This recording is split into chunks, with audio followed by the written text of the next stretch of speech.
Guardian Radio 96.9 FM. Fresh news, smart talk, all day. The views and opinions of the hosts and guests are their own and do not necessarily reflect the position of the management and staff of Guardian Network.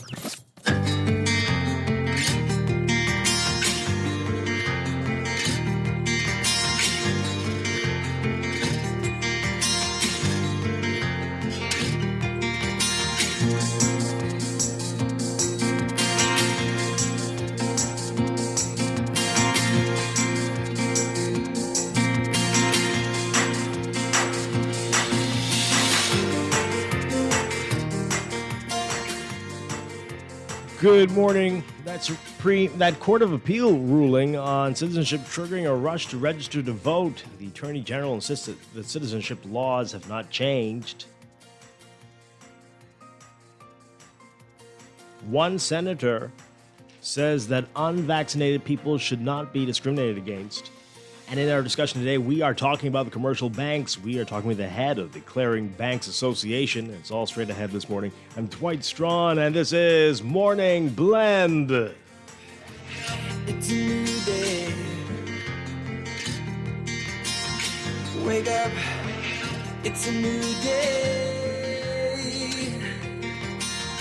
It's the start of the new way. You know that it's there. It's the start of the end of the old way. Revolution. Wake up. It's a new day. Good morning again, Bahamas. It is Thursday, June 24th, 2021. This is Morning Blend on Guardian Radio 96.9. Again, I'm Dwight Strachan. In a moment, Laverne Gardner will be joining us. But first, it's time for The Overnight, the latest breaking news from while we're sleeping, and the top national and international headlines this morning.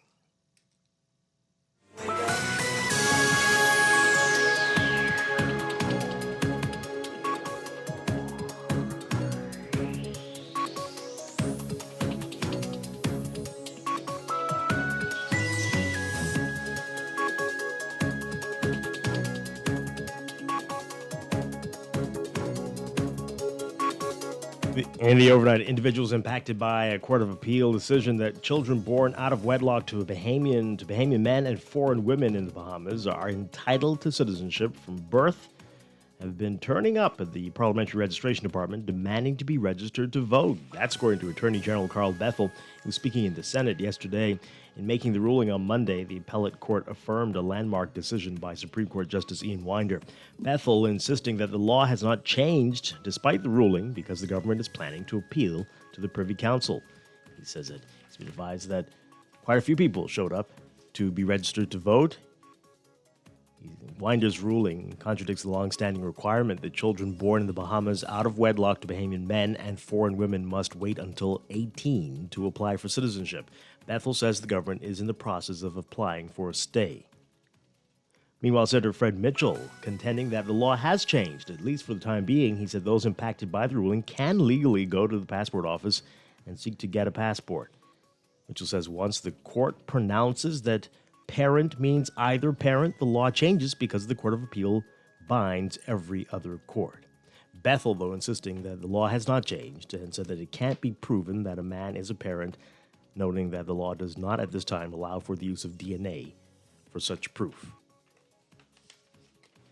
Also from the Senate, days after Prime Minister Dr. Jimenez announced more perks for fully vaccinated people in the country, PLP Senator Dr. Michael Darville saying that people who choose not to be vaccinated should not face discrimination for their choices.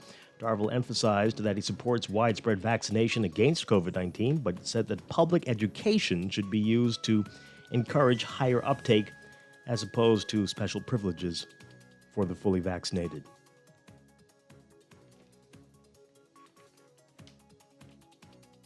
And claims that Kanoo, the government's digital payment provider for its travel health visa program, is holding and controlling funds earned under the program, or that the company was chosen based off its shareholders' political affiliation with the government, are false, erroneous, and wholly untrue. That statement issued from the Ministry of Tourism yesterday. It said that there are many false and erroneous allegations made in the public domain about the travel visa program. The statement saying that, quote, there are no missing funds and all cash proceeds are accessible and under the sole custody and direct control of the Ministry of Tourism personnel at all times. The ministry noted that the program was adopted after a decision was made to reopen the country's tourism sector in November 2020. And Resorts World Bimini is requiring employees who travel to another island to quarantine and test negative for COVID-19 before returning to work. In a memo which is dated June 22nd, the resort's Vice President of Human Resources, David Winslow, said that with the battle of COVID-19 seeing progress, the battle is still far from over. He says, quote, now is not the time to let your guard down. To ensure the safety of all team members, families, our community, and our guests, Resorts World Bimini is implementing measures designed to prevent the spread of COVID-19.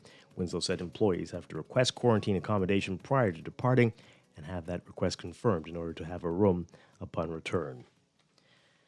Overseas from Florida, the sea view side of a beachfront condo tower collapsed in the Miami area town of Surfside early this morning, drawing a massive response from emergency services. Miami-Dade Fire Rescue conducting search and rescue operations, saying in a tweet that more than 80 units were on scene with assistance from municipal fire departments. Authorities had no word yet on casualties or details of how many people lived in the building. This is a developing story. Police blocked nearby roads and scores of fire and rescue vehicles, ambulances, and police cars swarmed the area. The collapse sent a cloud of debris through the neighborhood, coating cars up to 2 blocks away with a light layer of dust. Photos and video from the scene showing the collapse affected half the tower. Piles of rubble and debris surrounding the area just outside the building. The department has yet to say what may have caused the collapse near 88th Street and Collins Avenue.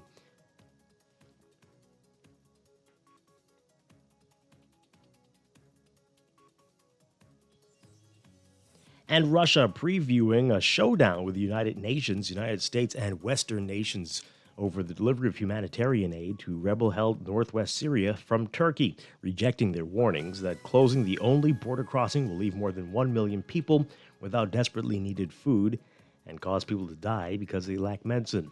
Stressing the importance of strengthening Syria's sovereignty and territorial integrity, Russia's UN ambassador insisting that aid can and should be delivered across conflict lines in Syria, and accused the UN and the West of doing nothing to promote such deliveries during the past year. Unless Western nations, quote, both in words and deeds, prove their commitment to this goal, the UN's Russian ambassador warning that there is no point of speaking about renewing the mandate for the one remaining border crossing from Turkey to northwest Idlib, which expires on July 10th.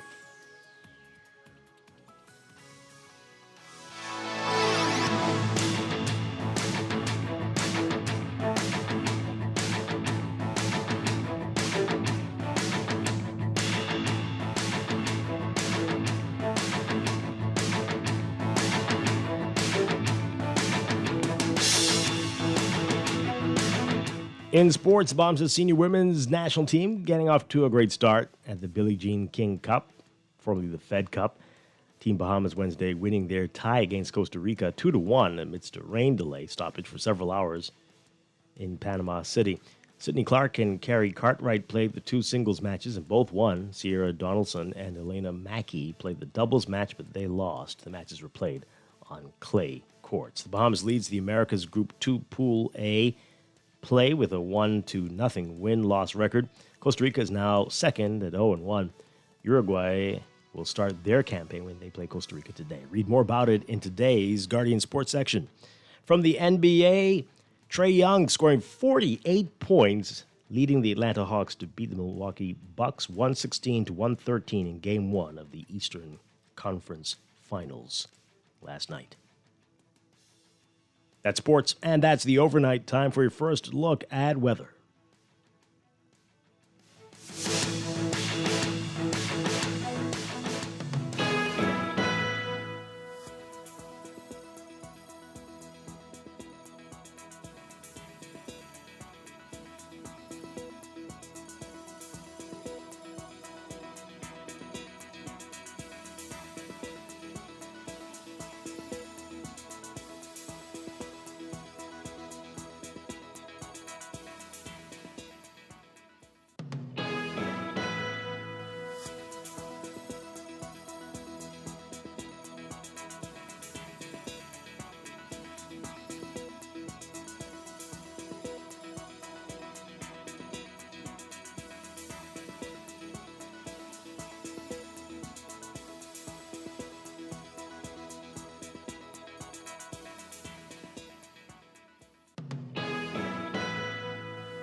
In your first look at weather for today, we've got a weak surface trough meandering just north of the area. This, coupled with abundant tropical moisture, will generate pockets of unsettled weather across portions of the northwest Bahamas as the trough gradually shifts westwards.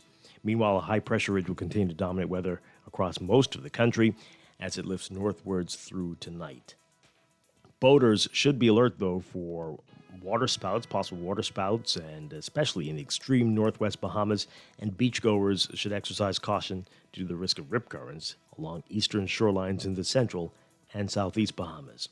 For today, your forecast for the northwest Bahamas: variably cloudy, hot, and humid, with widely scattered showers and isolated thunderstorms, mainly over the extreme northwest Bahamas through tonight. Showers may be locally heavy and thunderstorms strong to severe at times. For boaters, expect gusty winds and higher seas in or near heavy showers and thunderstorms. Winds east to southeast at 10 to 15 knots today, increasing to 15 knots by tonight. Seas 2 to 4 feet, building to 3 to 5 feet tonight. For the central and southeast Bahamas, look for partly sunny, warm, and breezy conditions, quick passing showers, and the slight chance of afternoon thunderstorms, becoming mostly fair and breezy with a few light showers tonight. A small craft caution is in effect. Winds easterly at 15 to 20 knots. Seas 4 to 6 feet. Temperature-wise, we are at 81 right now in Nassau, 78 in Freeport. Look for highs getting up to around 90 Fahrenheit, 32 Celsius. Overnight lows tonight getting down to about 75 Fahrenheit, 24 Celsius. That's your first look at weather this morning. We'll have your extended outlook and a look at the tropics coming up after traffic in just a bit. Wake up, it's a new day. Yep, it's a new day. It's the start of a new way. You know that it's the start of the end of. You're listening to Morning Blend. When we come back, we're discussing the day's top stories right here on your home for fresh news, smart talk, all day. Guardian Radio 96.9. Wake up, it's a new day.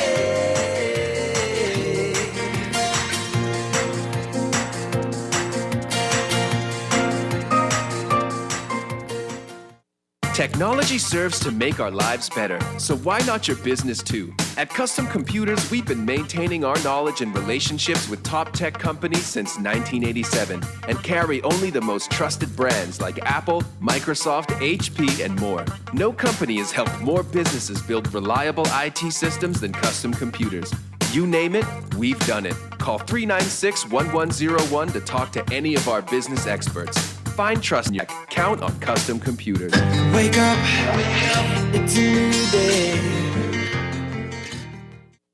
Enjoy an elevated mobile experience with BTC, giving you unlimited talk for the best conversations, unlimited data for all your online fun, and unlimited roaming to stay connected while overseas. For just $50 per line. Unlock unlimited mobile talk, data, and roaming when you sign up for BTC Superfast Fiber Internet with speed starting at 100 megabits per second. Enjoy more great savings and value. Upgrade or sign up today. Visit any BTC store or btcbahamas.com. Conditions apply. Travel less, but vacation more by indulging yourself and your family with the ultimate staycation getaway at Atlantis. Sleep in, relax, play, go out. Say yes to a fantastic staycation in your very own paradise just over the bridge. For reservations, call 363-6483 or visit Atlantis Local on Facebook for details. Tired of banks forcing you to use technology to bank the way they want you to? Your convenience is important. So no matter what your banking needs, Commonwealth Bank's friendly staff are always available in branch for that personal one-on-one service. But when you choose technology, our online and mobile banking app offers you state-of-the-art functionality. The choice is yours. Commonwealth Bank. Bank the way you want. Wake up, it's a new day. Wake up, it's a new day. It's the start of a new way. You know that it's the start of the end of the old way. Wake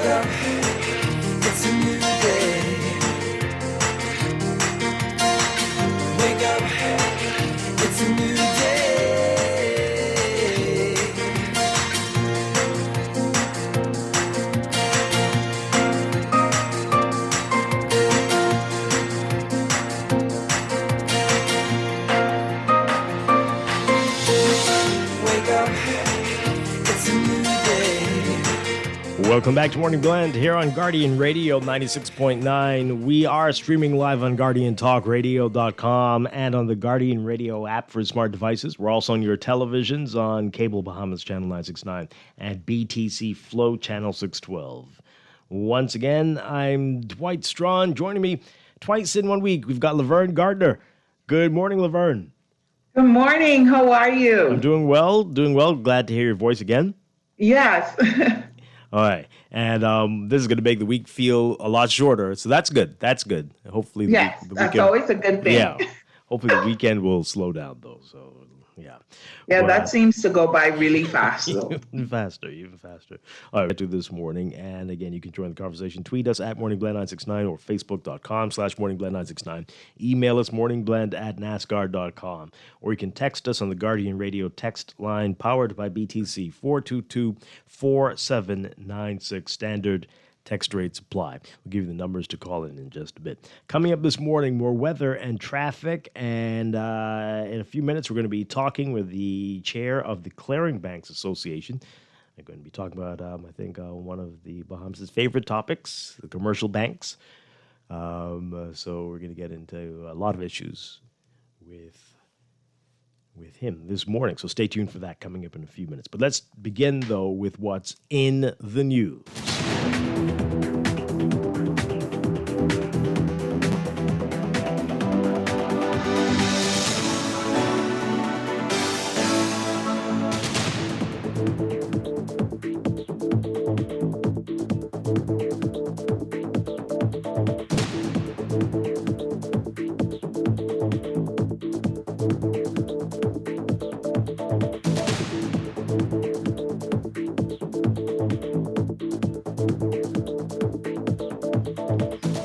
And in the news, that Court of Appeal ruling, that was Monday. And by the next day, people apparently showed up at the Parliamentary Registration Department demanding to be registered to vote, as they are now proclaiming that they are citizens of the Bahamas. The Attorney General telling us this on Wednesday in the Senate. But if this doesn't give you pause, we've got two bright legal minds not interpreting the way things work here the same way. For more on that, take a listen to this report from our Jasmine Brown. I'm informed that as early as yesterday and certainly today, persons seeking to benefit from the ruling of the Supreme Court are presenting themselves at certainly the Parliamentary Registration Department and possibly at other areas such as the Passport Office, seeking to claim the benefits of full Bahamian status.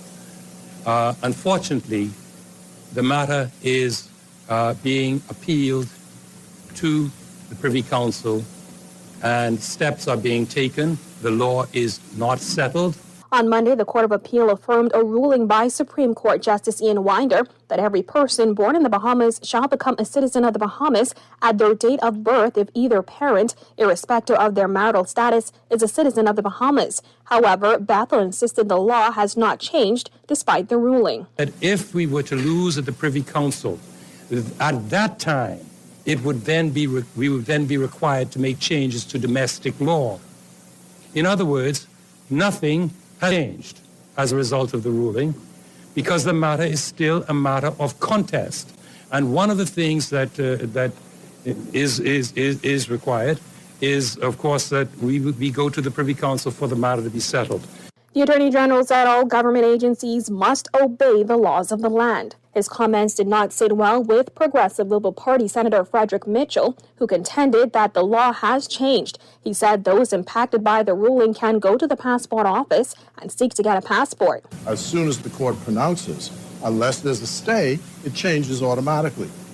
So as I said, that the Attorney General's office down to the Passport Office says, "Give me my passport." Until you get a stay, he's a Bahamian citizen. We are applying for a stay. So I'm saying you need to do that with alacrity, because the person can stand on the law right now and say, Court of Appeal has ruled, I'm a citizen, it changes automatically, and all you need is the fella from Grand Bahama to rush up the road and say, you're a citizen. Mitchell encouraged the Office of the Attorney General to seek a stay. Bethel says they're working on it. We are, on the Attorney General's office side, taking steps right now to, A, apply for a stay and also make our application to the Privy Council. These things have to be done in a measured way and in a lawful way, and we are taking steps to do them on the basis of urgency. The Attorney General has said the government intends to appeal the ruling. Reporting for Guardian News Network, I'm Jasmine Brown. Okay. So a lot of back and forth there. Before we get into that, you like that, though? I think was that his superhero name? Fellow from Grand Bahama? Fred. Call the fella from Grand Bahama. He'll come and save the day. Fred Smith there, boy. Well, okay. Different interpretations of how things work.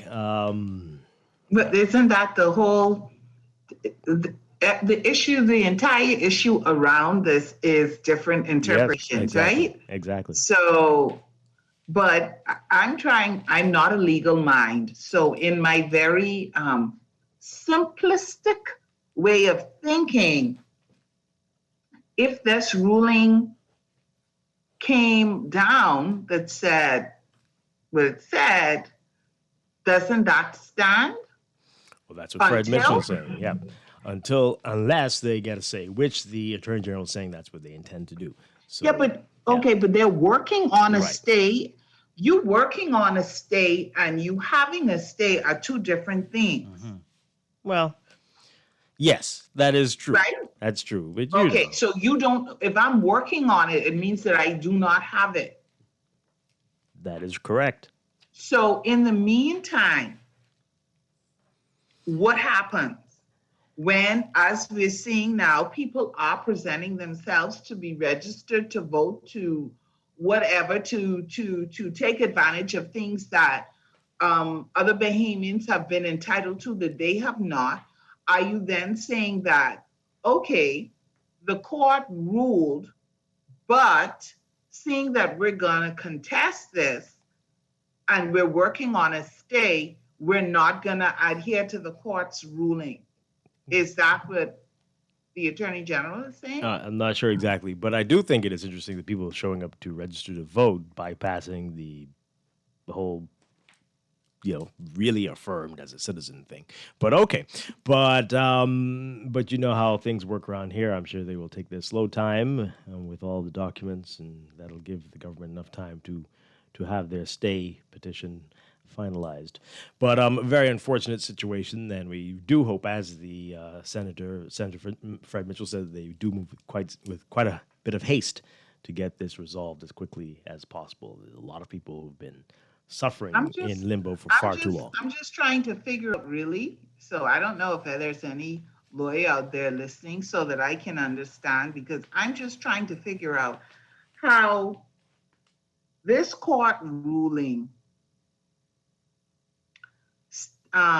doesn't stand, not really. And I'm just going based on the report. Like, the court made the ruling, but we're not really going with the ruling because it's still a matter before the court, and we're gonna appeal it. We're gonna send this to the Privy Council. How does that Well, that's work? just exactly what happened with the Shantytown situation. So yeah, you're but trying to then do something. they had a ruling, right? Right, they I had meant it. to use that. Yes. There's a ruling now. Mm-hmm. Yep. They plan to appeal. Mm-hmm. However, the judge's ruling stands until. So I'm confused. Yep. Let's see if this clears up this article in the Nassau Guardian today by our Rachel Scott. This is more on it. So Bethel's insisting again that the law has not changed despite the ruling because the government is planning to appeal to the Privy Council. He said, quote, "I'm now advised that persons are presenting themselves yesterday and even today to the Parliamentary Registration Department demanding to be registered to vote. This is my information. Let me say, as I said to the press yesterday, if we were to lose at the Privy Council, at that time, we would then be required to make changes to domestic law. In other words, nothing has changed as a result of the ruling because the matter is still a matter of contest." Now, he went on to say, quote, "One of the things that is required is, of course, that we go to the Privy Council for the matter to be settled, but pending that, there is no change in Bahamian law. and there's no possibility of a change, at least until September, when the House meets again, and no likelihood there will be any change at all without a definitive ruling from the Privy Council. If that ruling goes a certain way, we will have to deal with whatever the consequences are, but until that time, the matter is a contested issue, and we would wish to have the benefits of a judgment before the matter is settled at law to hold off and to await the final court's verdict on this matter because the law has not changed. Again, Fred Mitchell saying things are not like that, saying that the law has changed. And he says that those who are impacted can legally go to the passport office and seek to get a passport. Mitchell saying, quote, "My understanding of the Court of Appeal Act is that once the Court of Appeal pronounces, that is actually the law of the Bahamas until the government takes some steps to stay. Once the court pronounces that parent means either parent, the law changes because the Court of Appeal binds every other court. As soon as the court pronounces, unless there is a stay, it changes automatically. So someone who rushes down to the passport office and demands a passport until you get a stay, he is a Bahamian citizen." Bethel insisting that the law has not changed and said it can't be proven that a man is a parent, noting that the law does not at this time allow for the use of DNA for such proof. Statute law has not changed, and that law will continue to prevail until such time as the law is clarified. Mitchell, there's a lot of back and forth there, Mitchell saying that if the government does not want to deal with people presenting themselves for citizenship, the Office of the Attorney General should urgently seek a stay. And I guess you heard earlier, Bethel saying, yeah, that's what we're trying to do. We are trying to do that. And so it's back and forth and back and forth. Now, Wayne Monroe QC, who represents the applicants in the matter, said on Tuesday that he's advising individuals to apply for their passports now. He said, quote, "They should apply for their passports and they should apply for their voters' cards. If they refuse, then they take the government to court. The Supreme Court will be bound to follow the decision of the Court of Appeal, and because of the doctrine of precedent, the Court of Appeal would be bound to follow its previous decision. And for those who have already applied for citizenship and are still waiting, Monroe says they should now demand their passports." When asked on Tuesday if he expected people impacted by the ruling to demand citizenship, Ellsworth Johnson, the Minister of Immigration, do whatever the law allows, knowing that it is the court's responsibility to interpret the law. All right, so a lot of different interpretations there, but this is going to be an interesting time going forward. Yeah, and this, I don't get it, because if we're allowing the courts to interpret the law, and the court interpreted the law, but we're still saying, regardless of the fact that the court interpreted the law, we're going with what we already had because we're going to contest this ruling. So we have to go with, I don't know. Yeah. It's confusing. Well, let's just say this is a really bad time for the House to take a summer recess. They have some things they need to deal with, some urgent matters, and this is going to be a very difficult summer. Absolutely, and I think that it's unfair. If people need a definitive answer, so it's before the courts, and you have to wait because we're waiting and there's nothing we can do because we're going on break anyway. So, see you in September. Like this is people's lives. Yep. It's just not right. Whatever the ruling, however it is, people need a definitive answer. They thought they had one, only to discover now that they do not have a definitive answer because we're not going with it. Wow. So you're still just out there. Give us a call, folks. Let's hear what you have to say about it. Call us 325-4319. Sorry, that's 325-4316, 325-4316, or 325-4259, 325-4259. Those two lines, you can continue to text us, 422-4796, or tweet us and Facebook us. The caller, you're on Morning Blend. Good morning. Hi, good morning. There isn't any confusion of my book, because if you read the judgment of the Court of Appeal, nowhere in there does they mention that the status quo remains. pertaining to the law as it was before the ruling, before they affirmed the ruling of Justice Winder. So Mr. Carbattle was misleading the Senate. He knows better. Because all you have to do is read the judgment from the Court of Appeal. Nowhere in there does it say that the status quo will remain. Mm-hmm. The court was very clear on the three judges who ruled to affirm Justice Winder's ruling that what Justice Winder ruled, they affirmed it. And the Court of Appeal is a higher court than the Supreme Court.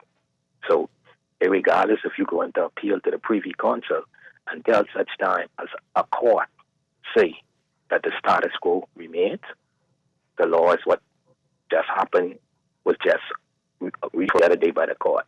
And Mr. Carbattle knows better than that. And you know the problem they could cost right now? They could cost the government to get sued. Because if I was in that position, I would have applied to the passport office for a passport. And once they deny me that, I was going down to the court and file a writ against the passport office, the Minister of Immigration, and the Chief Passport Officer for denying me my constitutional rights, because that's a constitutional right. That ain't just a normal right now. Right. That's a constitutional right. Okay? Yeah. So I would go to the Supreme Court right after I come from the passport office, and they tell me, no, we can't make you, not make you, because they ain't the ones who do it. The court will say that I am a citizen of the Bahamas. So the court is higher than the cabinet. The court is higher than the cabinet because the role of the court in our democracy is to interpret the laws passed by Parliament, not the Attorney General. Attorney General can give us opinion, other lawyers can give. That's why you go to court. Yeah. And the court is the one to have the independent ability to interpret what they say the law is. Right. Even though the judgment came back 2-3, it is settled as far as the Court of Appeal is concerned. Yeah. A settled law. That's what Fred Mitchell's saying. Exactly. And Ray Monroe's saying that as well. And exactly. Same thing he's saying, he's encouraging people to sue them. Right. And all Bahamians have to do is read these things for themselves. Don't rely on what the news people saying or the politicians saying or what I said. You could go online and read these rulings for yourself. Nowhere in the ruling does it say the status quo remain. And the court have that ability to say that. Okay. If they wanted to. Thank you very much. Appreciate it.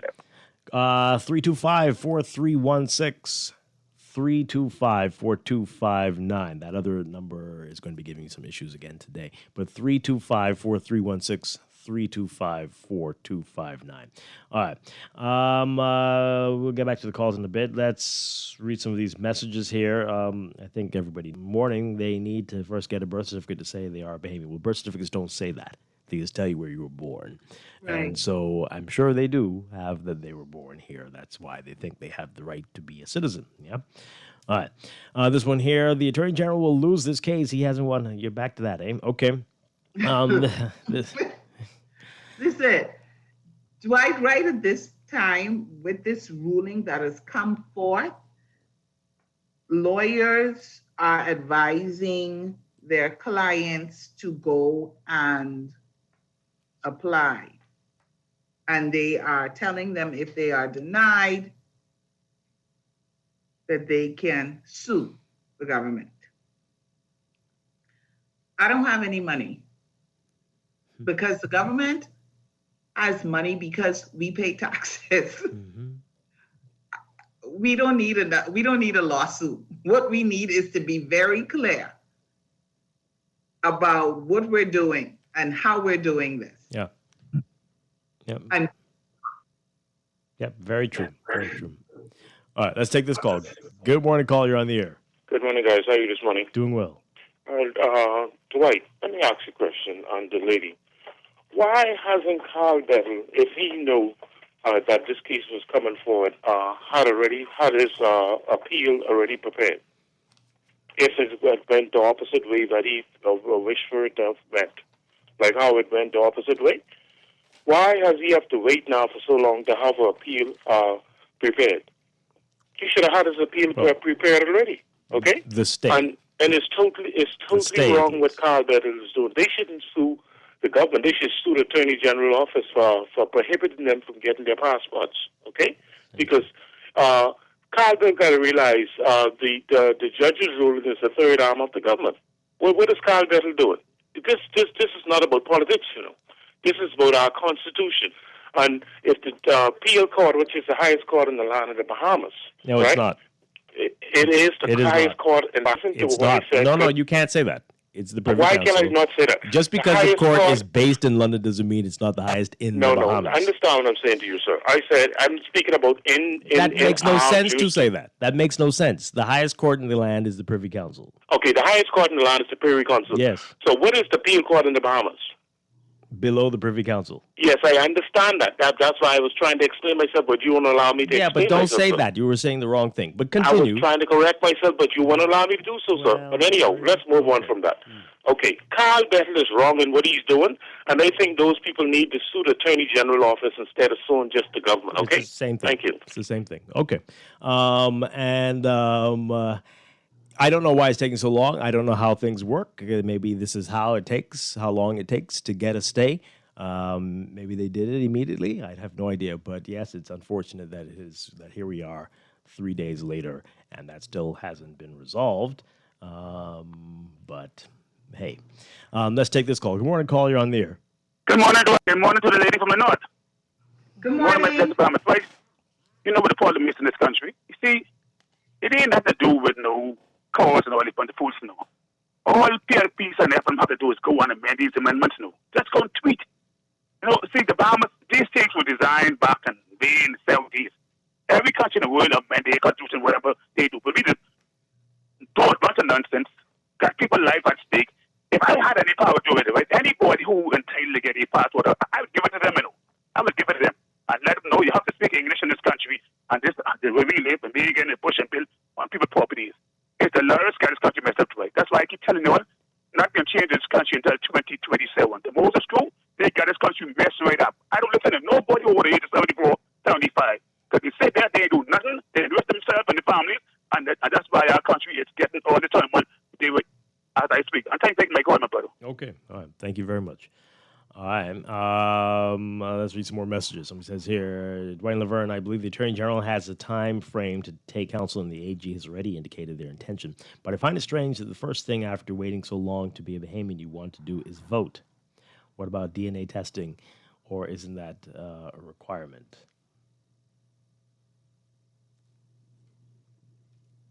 Okay. Go ahead. I think Carl Bethel said that our laws do not accept DNA testing in these kinds of matters or something to that effect. I don't want to misquote him. So I don't think the DNA it doesn't recognize DNA. Right, not yet. Something like Right. that. Yeah. I mean, the last part of what they said, vote, I mean, well, it's very important to a lot of people, right? Right. Getting a passport also, that's what he said. They're trying to do that as well. They may have, and let's be clear, they may have gone to the passport office as well. Maybe. We don't know that. Maybe. So we don't know if they did both. We don't know if they went to the passport office and then they also went to be registered. You need a voter's card to do a lot of things in the Bahamas. Right. Right. So maybe, there's some other reasons to get a voter's card, apparently. Right. So who knows? But they've been born here and they lived here all their lives. So, well, most of them. Right. Most. And you know what? I'm not going to question where they went first. I'm just thinking about it. If you've been waiting for this all of your life, and you hear this ruling, and you're being advised by your counsel that, hey, now is the time. You're going to go and do and try to take advantage of whatever you are entitled to as a Bahamian. So I'm not going to split hairs over the fact that they were going to be registered to vote. Mm-hmm. Yeah, well, let's take this call. Good morning, caller. You're on the air. Morning. Along with you, Dwight. Hi, good morning. Dwight, what I want to ask you right before I make a comment. Both before this ruling came up, right? Both government was using the same law, right? both government was in error. That's what I'm asking. And error is not the right word, but What's the this right is word? this is what we interpreted that to mean, that parent in the context of an out of wedlock situation meant the mother. So both government were working in that manner, right? Yes, both different administrations tried to address this. Mm-hmm. Okay. I understand. So the thing is now, the government got to go and get hospital records and midwife records. No, why would be that complicated? People have birth certificates. They have birth certificates. But you got to make sure the birth certificates are real, because some people came here with their children as babies. We don't want to get caught up in a situation as such. We got to have grounds for what we're going to do and what we are doing. Mm-hmm. Okay. Yeah, thank you. All right, thank you very much. You're welcome. Let's read this text message. Somebody says here, what if the Attorney General is successful on appeal to the Privy Council? If they were to issue passports now, what would happen to those persons if the current decision is reversed? Do you take them back? That is why the status quo has to remain until the matter is settled by the Privy Council. Well, okay. I think in any event, this is going to have to go back to referendum. And no matter what the Privy Council says, I'm pretty sure they're going to recommend that.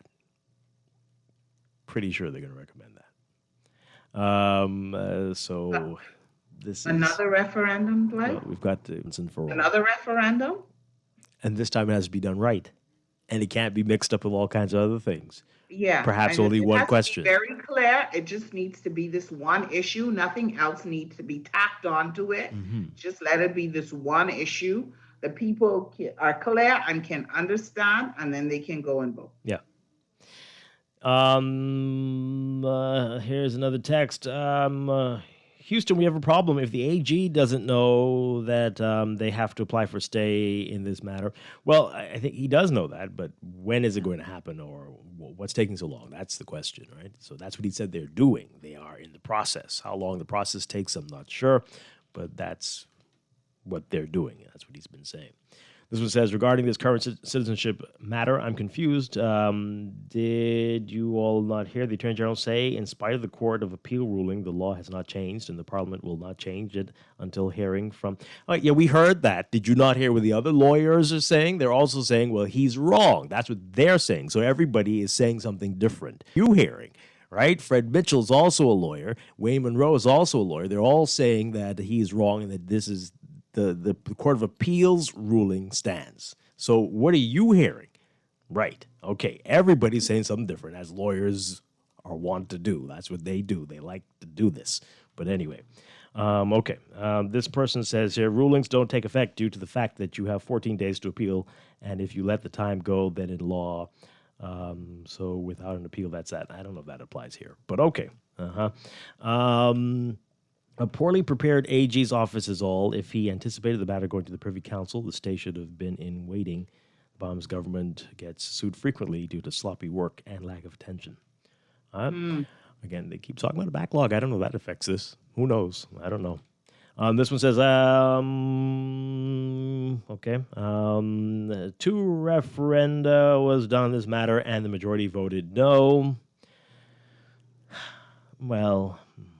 Why is the government still trying to go against the people? I think that's not what that was, especially the last one. And the one before was even worse, probably, right? It became a political issue, and it was became a political issue, and there was the no campaign or just vote for everything, and everything got convoluted and And the first one probably was worse, because you remember the saying that whoever wins the referendum is going to win the next election. Win the election. So you can't have stuff like that being said. And, you cannot attach anything to these referendums. You cannot.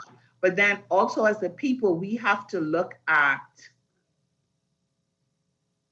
these things, with a clear mind, understanding what we're doing, how it's going to impact us, how it may impact our children, our future, and be able to make these clear decisions without being influenced by politicians or whoever has their horse in the race. Yeah. I want to continue reading what this person is saying in their text. So they're saying, why is the government still? It seems as though there are persons in higher authority with a different nationality that have an agenda for this Bahamaland, and that's taking it over. Our Bahamian leadership is so blind to the fact because their focus is on getting rich.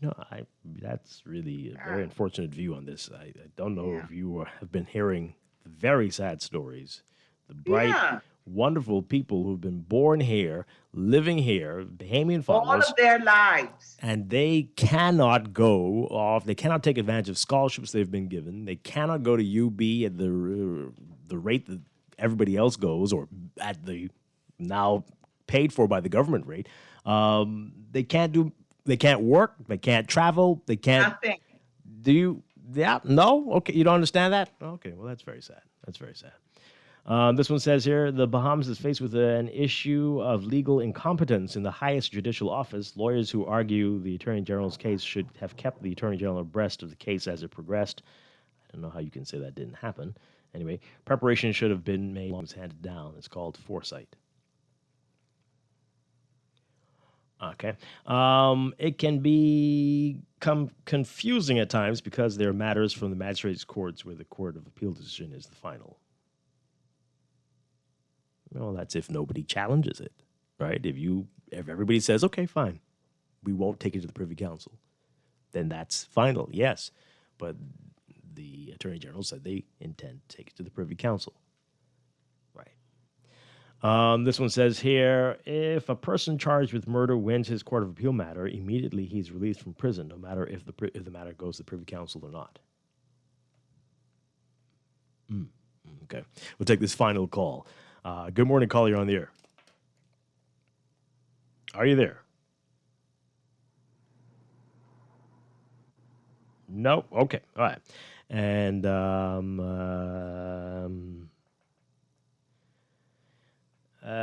this text here. Okay. Yeah, I can't read that one. All right. So let's leave that there. What we're going to do, we're going to take a break, and then when we come back, we are going to be talking about commercial banks in the Bahamas. We're going to be talking with the chair of the Clearing Banks Association. It's going to be an interesting discussion.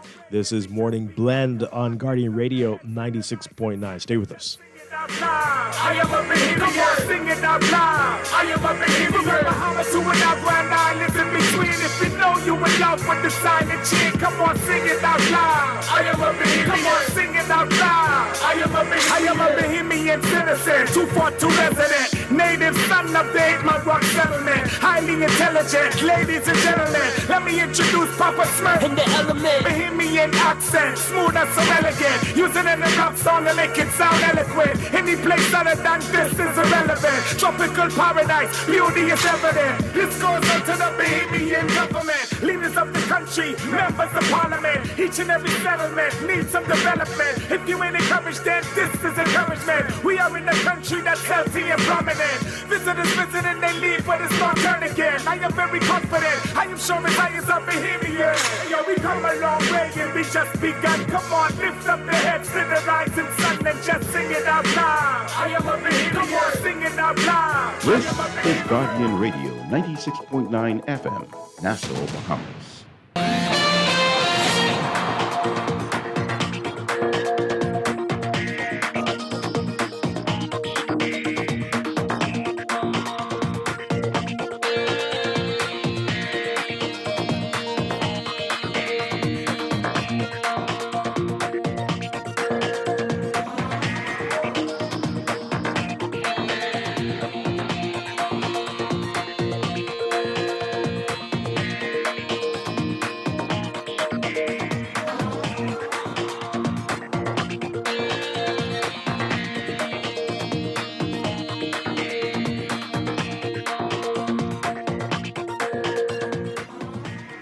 And it's 7:41.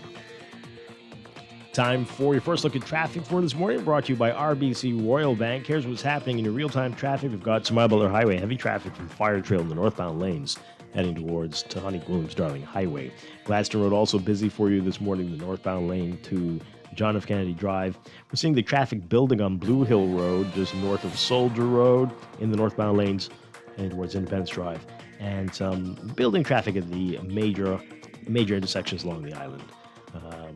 Prince Charles Drive and Robinson Road, and some mild traffic along Carmichael so far eastbound. At this hour, we'll have another real-time report for you after the 8 o'clock news. That's your morning blend traffic alert, brought to you by RBC Royal Bank, Banking Reimagined.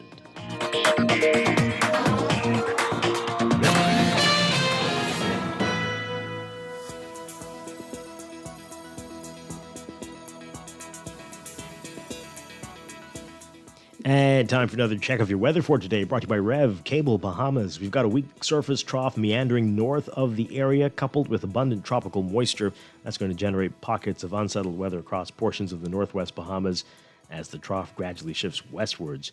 Meanwhile, a high-pressure ridge will continue to dominate weather conditions across the remainder of the islands as it lifts northwards through tonight.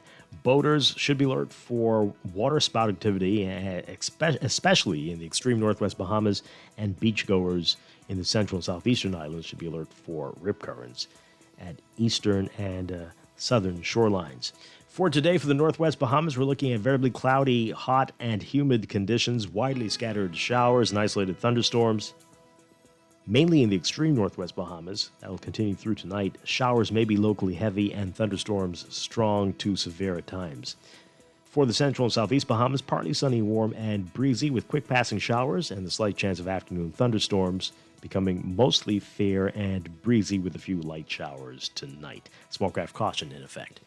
Another hot day in store, highs getting up to around 90 Fahrenheit, 32 Celsius. Overnight lows tonight getting down to 75 Fahrenheit, 24 Celsius. In your extended outlook, the ridge will maintain moderate to locally fresh easterly breezes and streaming showers across the islands as it moves further northwards through the weekend. That's that ridge of high pressure. So for tomorrow, Friday, variably cloudy, warm, and a bit breezy with isolated showers and the chance of isolated thunderstorms. Saturday, with a few widely scattered showers and isolated thunderstorms. In the tropics, we've got that area that we've been telling you about for the past week, a small area of low pressure located a couple hundred miles east of Barbados, still has only a low chance, a 10% chance of development through the next 5 days. But we're also keeping an eye on a strong tropical wave expected to emerge off the coast of Africa today. The system has about a 30% chance of tropical cyclone formation through the next 5 days. That's your morning blend weather check, brought to you by Rev Cable Bahamas. Rev, you and us together.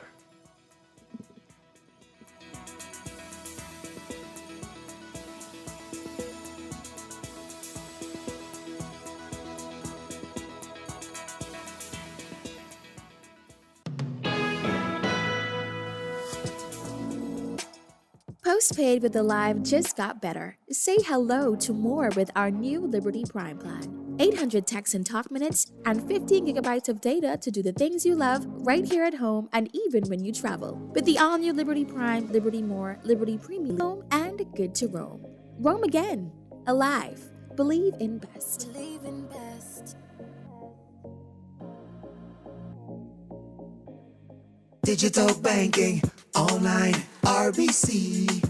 RBC banking, online, pay your bills anytime. RBC Digital Banking is so easy. Granny and Granddad can do it. Sign up for online banking or download the RBC Caribbean app. With RBC, it's safe and easy. Send your money hassle-free. RBC. Visit rbc.com/Caribbean/bank at home. RBC Royal Bank. Banking reimagined. Stay a step ahead of technology with certainty and support from Custom Computers. Our know-how team is here to help you zero in on your next big tech purchase, finding solutions that take your productivity to the next level using only the best and most reliable brands. With 4 stores all across Nassau on East Bay, West Bay, Old Fort Bay, and Palmdale, there's no stopping you from stepping up your tech. Reach out to us at 396-1100. Find count on Custom Computers. Let's face it, in an increasingly competitive market, your business needs a competitive edge. That means offering your employees the benefits they want. Give them the benefit of retiring their way with the RF Multi-Employer Pension Plan. Choose from some of the best performing investment funds in the market while taking advantage of low administrative costs and professional management. Whether you're a team of 2 or 2,000, our pension specialists can design a plan for you. Contact us at pensions@rfgroup.com to learn more about the RF Multi-Employer Pension Plan. RF, money at work. Nice hair! So it's got to be nice hair. Come on, let's go!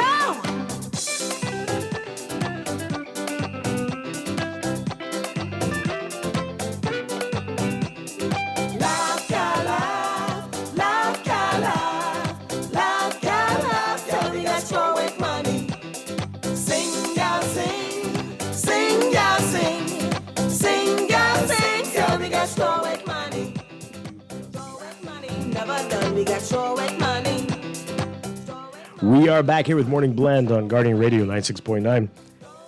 Dwight Strong along with Laverne Gardner on this Thursday morning, and we are very pleased to have with us. It's been a long time coming. Very glad to have him in studio with us. The chair of the Clearing Banks Association. He's also the managing director of Bank of the Bahamas. But Ken Brathwaite is here with us this morning. Good morning, sir. Great to have you in studio with us. Good morning, Dwight. How are you? Doing very well. Doing very well. Thank you for having me. It is our pleasure. So as I said earlier, I think this is one of the hot topics for Bahamians, banks. Bahamians have some very strong views on commercial banks in the country, but we're going to talk about some of the things that people are concerned about this morning. All right, so just so people can understand, what is the Clearing Banks Association exactly? Well, the Clearing Banks Association is really the group of banks that are involved in clearing on a daily basis. And there's an association that they formed some time ago. And really, the Clearing Bank Association, even though it's evolving somewhat now, you find that a lot of things are actually involve commercial banks as opposed to just clearing, because very, very little during our regular meetings would we deal with specifically clearing items only. So you find that it's now evolving into more of a commercial bank association, but technically it's still just the clearing. Oh, okay. So let's define what clearing is exactly. Clearing is those banks that are involved in the clearing of checks on a daily basis. Okay. Who involved in accepting deposits and having those checks cleared through a clearing association or clearing system, which is in the country is BAC, Bahamas Association Clearing, which is involved in the clearing of all the checks on a daily basis. Okay. So, I like to get that out of the way because I think, most persons tend to think that it's the commercial bank association, but that's not so. Okay. All right. So the association, the chairmanship is floating. Is that how does it work exactly? It rotates. Between all the heads of all the banks, all the clearing banks. Okay. All right.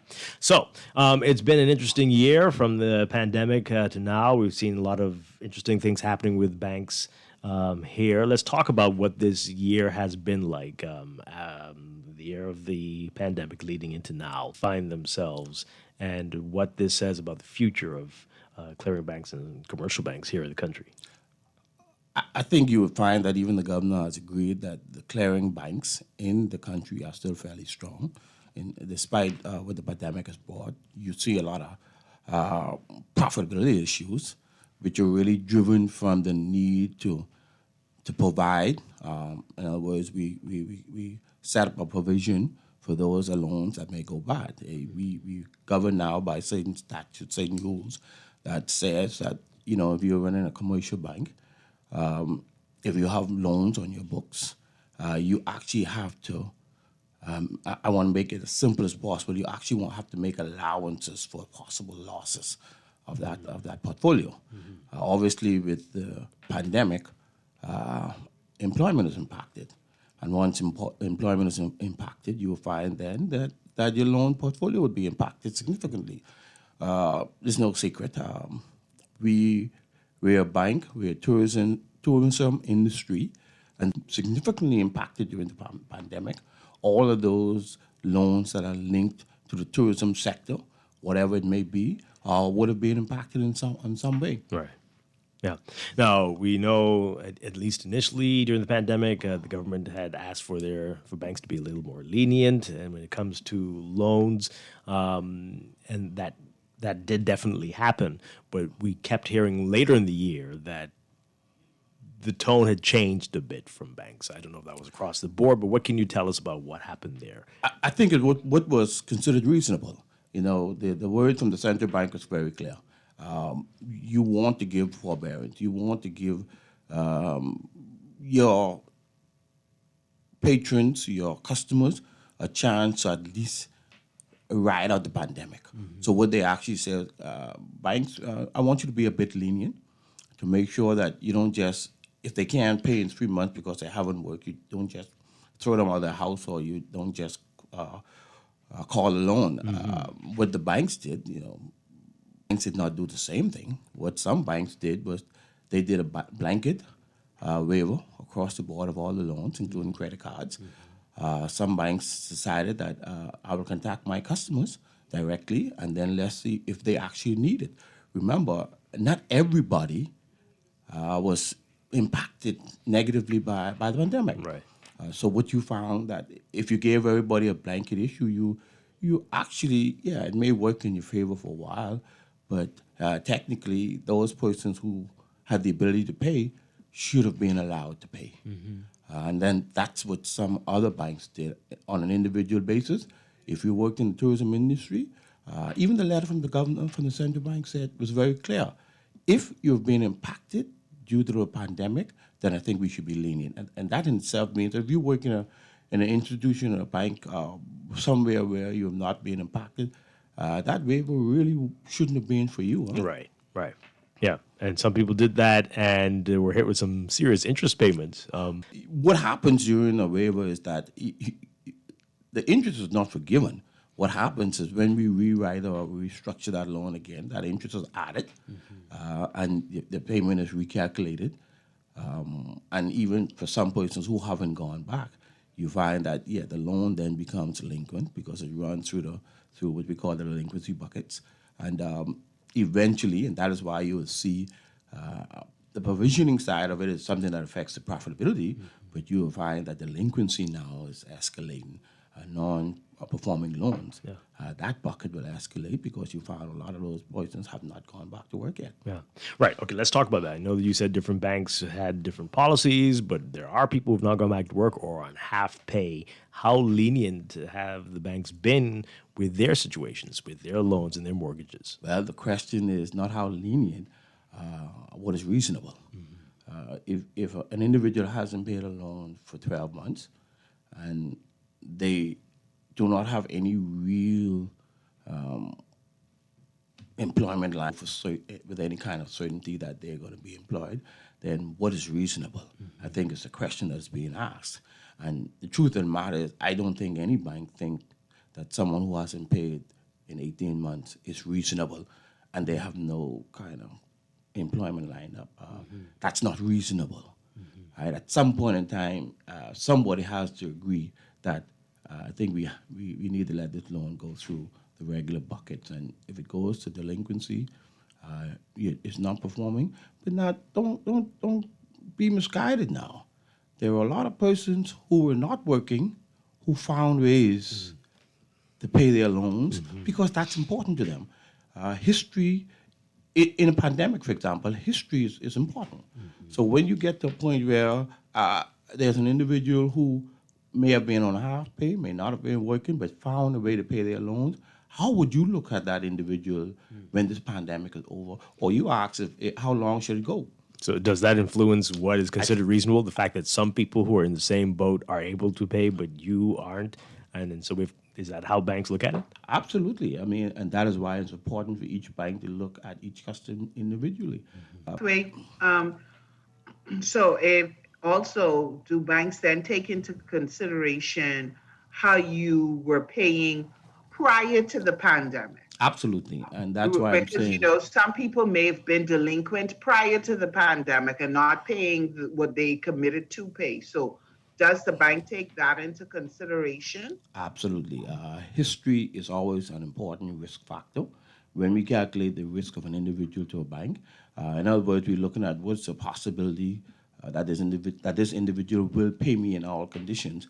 Your history must be a factor, and always will be. All right, so that same scenario that you brought up, 15 months you haven't been working, nothing's come in, but you were always on time or even putting on extra before. Yes. Will a bank take that into consideration? Absolutely. You'll find that even in the mortgage market, you find that very few houses would have been foreclosed on during this period.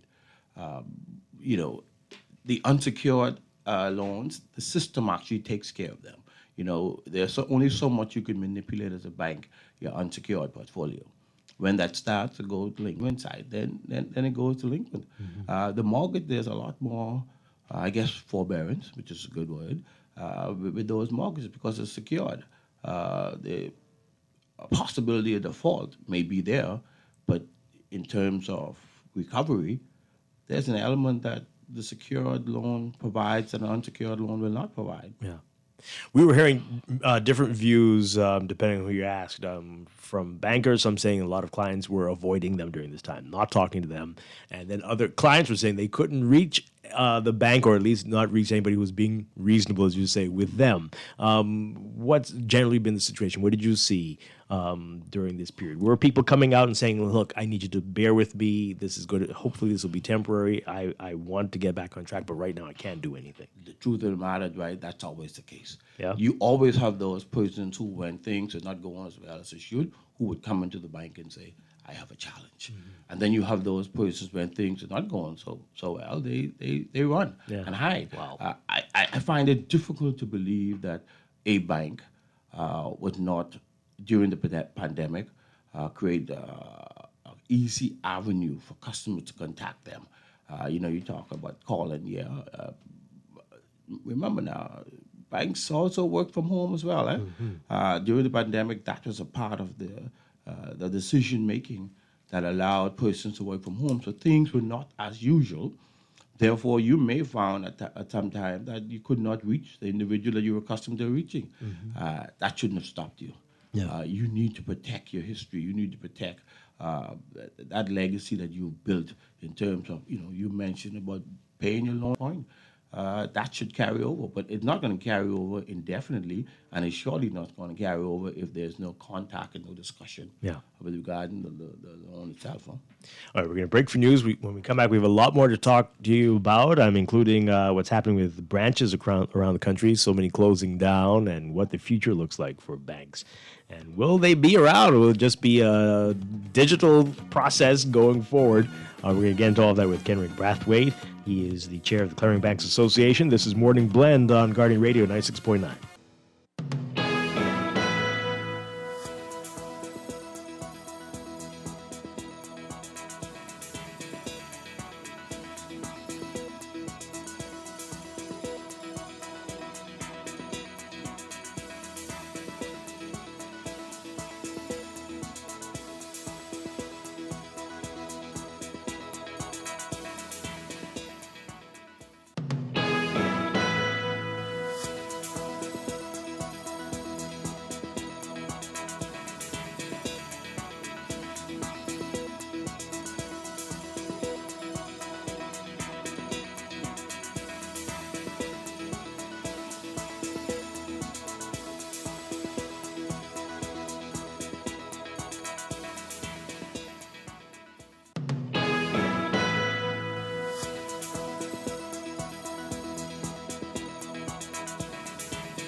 Welcome back to Morning Blend here on Guardian Radio 96.9. We are streaming live on GuardianTalkRadio.com and on the Guardian Radio app for smart devices. We're also on your televisions on Cable Bahamas Channel 969 and BTC Flow Channel 612. You can tweet us at Morning Blend 969 or Facebook.com/Morning Blend 969. Text us 422-4796. And now at 8:23, time for another check of your weather for today, brought to you by Bahamas First Insurance. Here's what's happening. We've got a weak surface trough meandering just north of the area. That's coupled with abundant tropical moisture that's going to generate pockets of unsettled weather across portions of the northwest Bahamas as the trough gradually shifts westwards. Meanwhile, a high-pressure ridge will continue to dominate weather across the remainder of the islands as that lifts northwards through tonight. For today, your forecast calls for variably cloudy, hot, and humid conditions, widely scattered showers and isolated thunderstorms, mainly over the extreme northwest Bahamas through tonight. Showers may be locally heavy and thunderstorms severe or strong at times. And for the central and southeast Bahamas, partly sunny, warm, and breezy. Quick passing showers and a slight chance of afternoon thunderstorms possible, becoming mostly fair and breezy tonight with a few light showers. Small craft caution is in effect for boaters in the central and southeast Bahamas.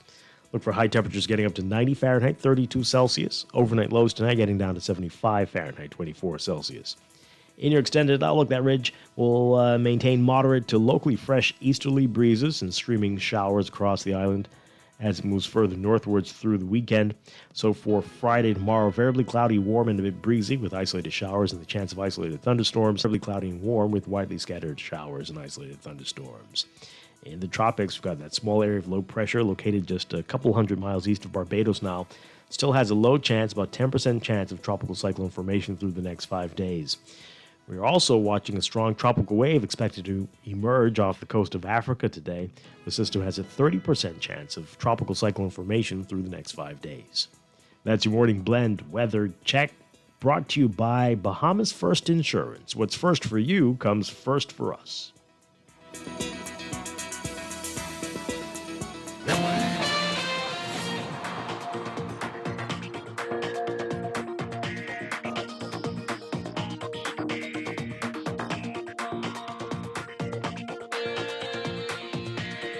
And we've got another check of your traffic for this morning, brought to you by RBC Royal Bank. In your real-time traffic, Samara Butler Highway, again, the hotspot this morning from Fire Trail all the way up to Tonic Williams Darling Highway northbound lanes. Blue Hill Road looking busy now north of Soldier Road, the northbound lanes to Independence Drive, and Glasson Road also busy northbound to JFK Drive. Elsewhere, not looking so bad this morning. We've got pockets along the major intersections like Prince Charles and Fox Hill, Prince Charles and Beatrice Avenue, and further down Beatrice Avenue, CEW Saunders Highway. Marathon Road seeing some building traffic northbound. And Soldier Road near Windsor Place going to be an issue for you. That's your real-time traffic and your morning blend traffic alert, brought to you by RBC Royal Bank, banking reimagined.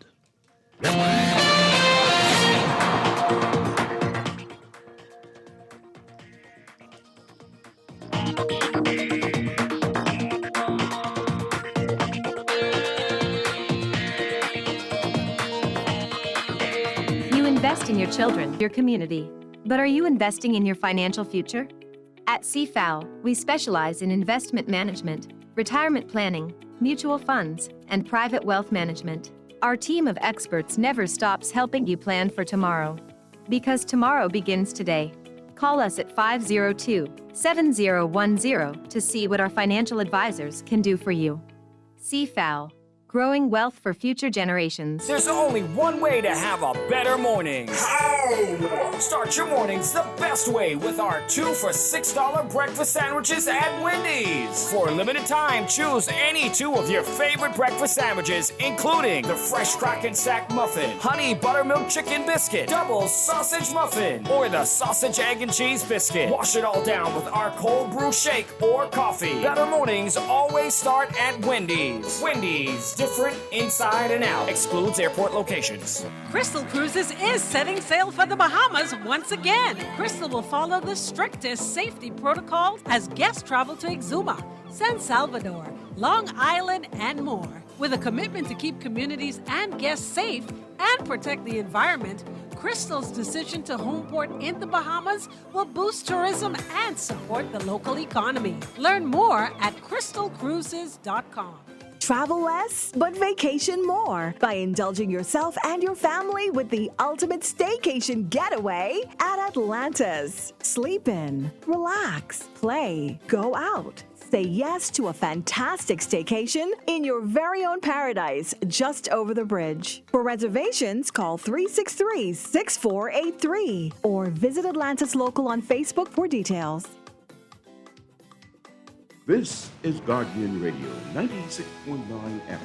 Fresh news, smart talk, all day. Sting in the building, everybody hands up in the air. Who that? Sting in the building, everybody hands up in the air. Let's go! Get money, hey! Get money, We're back here with Morning Blend on Guardian Radio 96.9. Dwight Strong along with Laverne Gardner. And we are talking with Kenrick Brathwaite. He is the chair of the Clearing Banks Association here in the Bahamas, talking about banks in the country, and I'm having a great discussion so far and a lot more to talk about. So as I said before the break, we've been hearing about a lot of this, especially over the last couple of years, a number of closures of banks and more services being offered online, people being directed online to do more and more. For a lot of people, this has been great. It's been wonderful. Haven't had to go in a bank for many months, many years for some people. But for others, it's been quite a challenging experience. And many are very concerned, especially on the Family Islands, about the number of closures that we're seeing. What is happening here? Is this, we're going to end up with like one bank for each company, one branch for each company, and everything will be automated? What is the future looking like, and why is it happening? I think it's happening because of two reasons. One, digitalization. Banks have found that digitalization saves money. Mm-hmm. Therefore, the other aspect of that is profitability. But you also realize that different banks have different philosophical goals. At one time we were taught that you got 80% of your profits from 20% of your clients. Therefore, some banks take the view that I should cater to the 20%. Oh, wow. And that's not bad if you're driven solely by profitability. Mm-hmm. Banks have taken a view that all customers are welcome, and therefore you will find that even the way the bank's set up, some banks set up for the telling line, for example, and you have a lot of tellers. Some people say you don't make money from current accounts, checking accounts, and others will think that at least they allow you to provide a service for everybody. So when you look at how our banks are moving in this space now in terms of digitalization and what they require, I think brick and mortar in the Family Islands, it's very expensive. And you find that if I set up a bank on the Family Island, my biggest cost will be the premises, of course, and salaries, staff salaries. So those things, if I can control those and I'm driven by profit, then obviously I will control those. Mm-hmm. I think the government has or should have a say in what they want for the Bahamas. If I'm running the country, why would I allow banks to suddenly just up and go? And then I now have to say, how am I going to get the unbanked banked? Mm-hmm. I think it's... What are you saying? Should the government force the banks to stay? Or no, I don't think so. I think, but part of your license should be that these things are required. Mm-hmm. I don't want to get in a position where I sound as if I'm dictating to the government or the banks. Mm-hmm. But if the government thinks it's an issue, if the people think it's an issue, they should address it with government, who should address it. What's that going to mean? Incentives for the banks, or what if the bank can't make a financial case for it? Maybe, if a bank is in Bimini, for example, and it's considered a loss leader because it's never going to be profitable, then I think if you, as a government, as a people, want the bank to remain, then I think the discussion should be about how do we reduce your footprint in terms of whether premises. Do I offset the cost of the premises to the fact that you're here so that you are at least at a break-even point? I don't think it's fair to just say the banks are up and leaving. Mm-hmm. I think it's a discussion that should be had regarding what is best for the nation. The government has the responsibility for the nation. Banks don't have the responsibility for the nation. A lot of people are probably holding their heads right now saying, what? Incentives for banks? How? What? Tax incentives. We pay annual fees, right? So what? If we were in a tax country like the United States, you would get incentives for these things. And incentives are being given for persons who allowed staff to remain during the pandemic. Those are kind of certain things that you can do to ensure that the bank is not in a deficit position, because I as a country leader want a bank in Bimini, Cat Island, Mayaguana, San Salvador. Those small economies, when you talk about some islands have maybe 1,500 people, profitability will always be an issue. Has the association made this case? The association will, because that's not something that the association will deal with. That's an individual philosophical decision from each bank, how you go about building the bank in terms of whether it's driven by profit, whether it's driven by a need, whether it's driven by a desire, someone's desire to ensure that everybody has banking facilities. Has anyone from the government ever reached out to say, hey, what can we do to get you to stay here? Oh, I don't think they've ever reached out to me, but I wouldn't say they haven't reached out to other persons. No. Wow. Okay, in the meantime, what does this say about the employment levels of banks? And this used to be such a major sector in terms of people finding jobs in the banking industry, but this seems to be changing. Is that accurate to say? I think the employment numbers show that employment by Bahamians or any persons in banks has been decreasing over time. But you must realize that a lot of that is impacted by the offshore banks, right? Where the nature of offshore banks has been a bad word for the G7 or G8. They think it's a way to evade or avoid tax completely. Therefore, you always, as an offshore destination, will have challenges from those G8 about, for whatever reason, in their mind, it's a way of their citizens hiding the funds abroad and not paying taxes. So for them, it's about taxes. You've heard now they want to have universal tax, where every country implements some form of tax, corporate tax.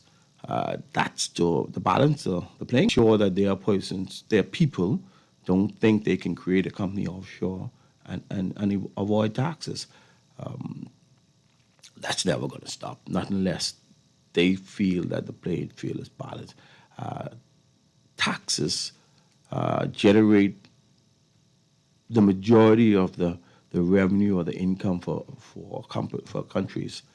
They're not going to just sit by and allow certain tax havens to create avenues for persons to avoid tax. Yeah, so we know that's happening, but you're saying, so in terms of commercial banks, the numbers not going to be down that significantly? Because we're seeing fewer tellers at different branches, but not what we used to see maybe about 10 years ago. Well, you're right. It goes back to what I said earlier about the general philosophy of the individual banks. Not all banks are reducing tellers.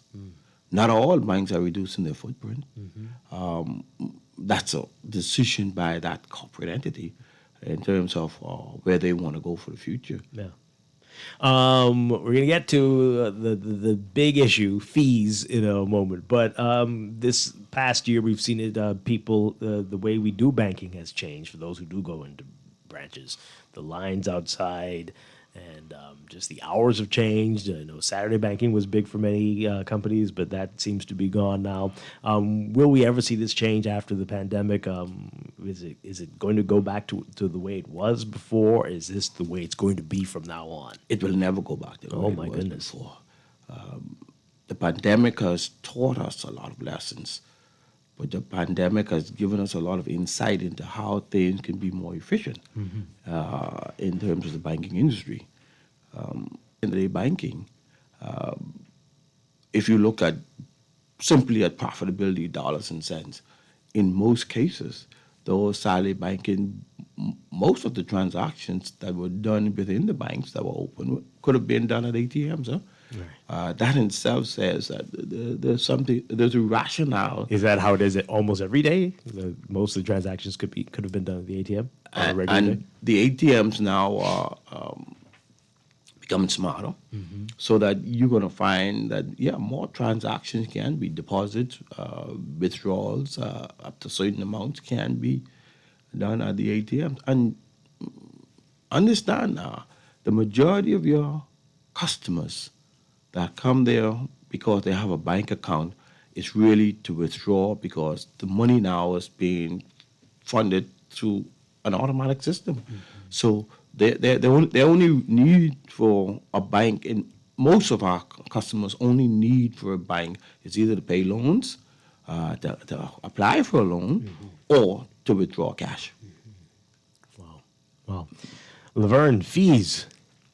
It's the hot topic. Everybody talks about it. Yes, I've been waiting. We need to discuss fees, Mr. Brathwaite, and I'm hoping that maybe you can speak to it in terms of just be able to explain why there is a fee if you're not an account holder at a bank.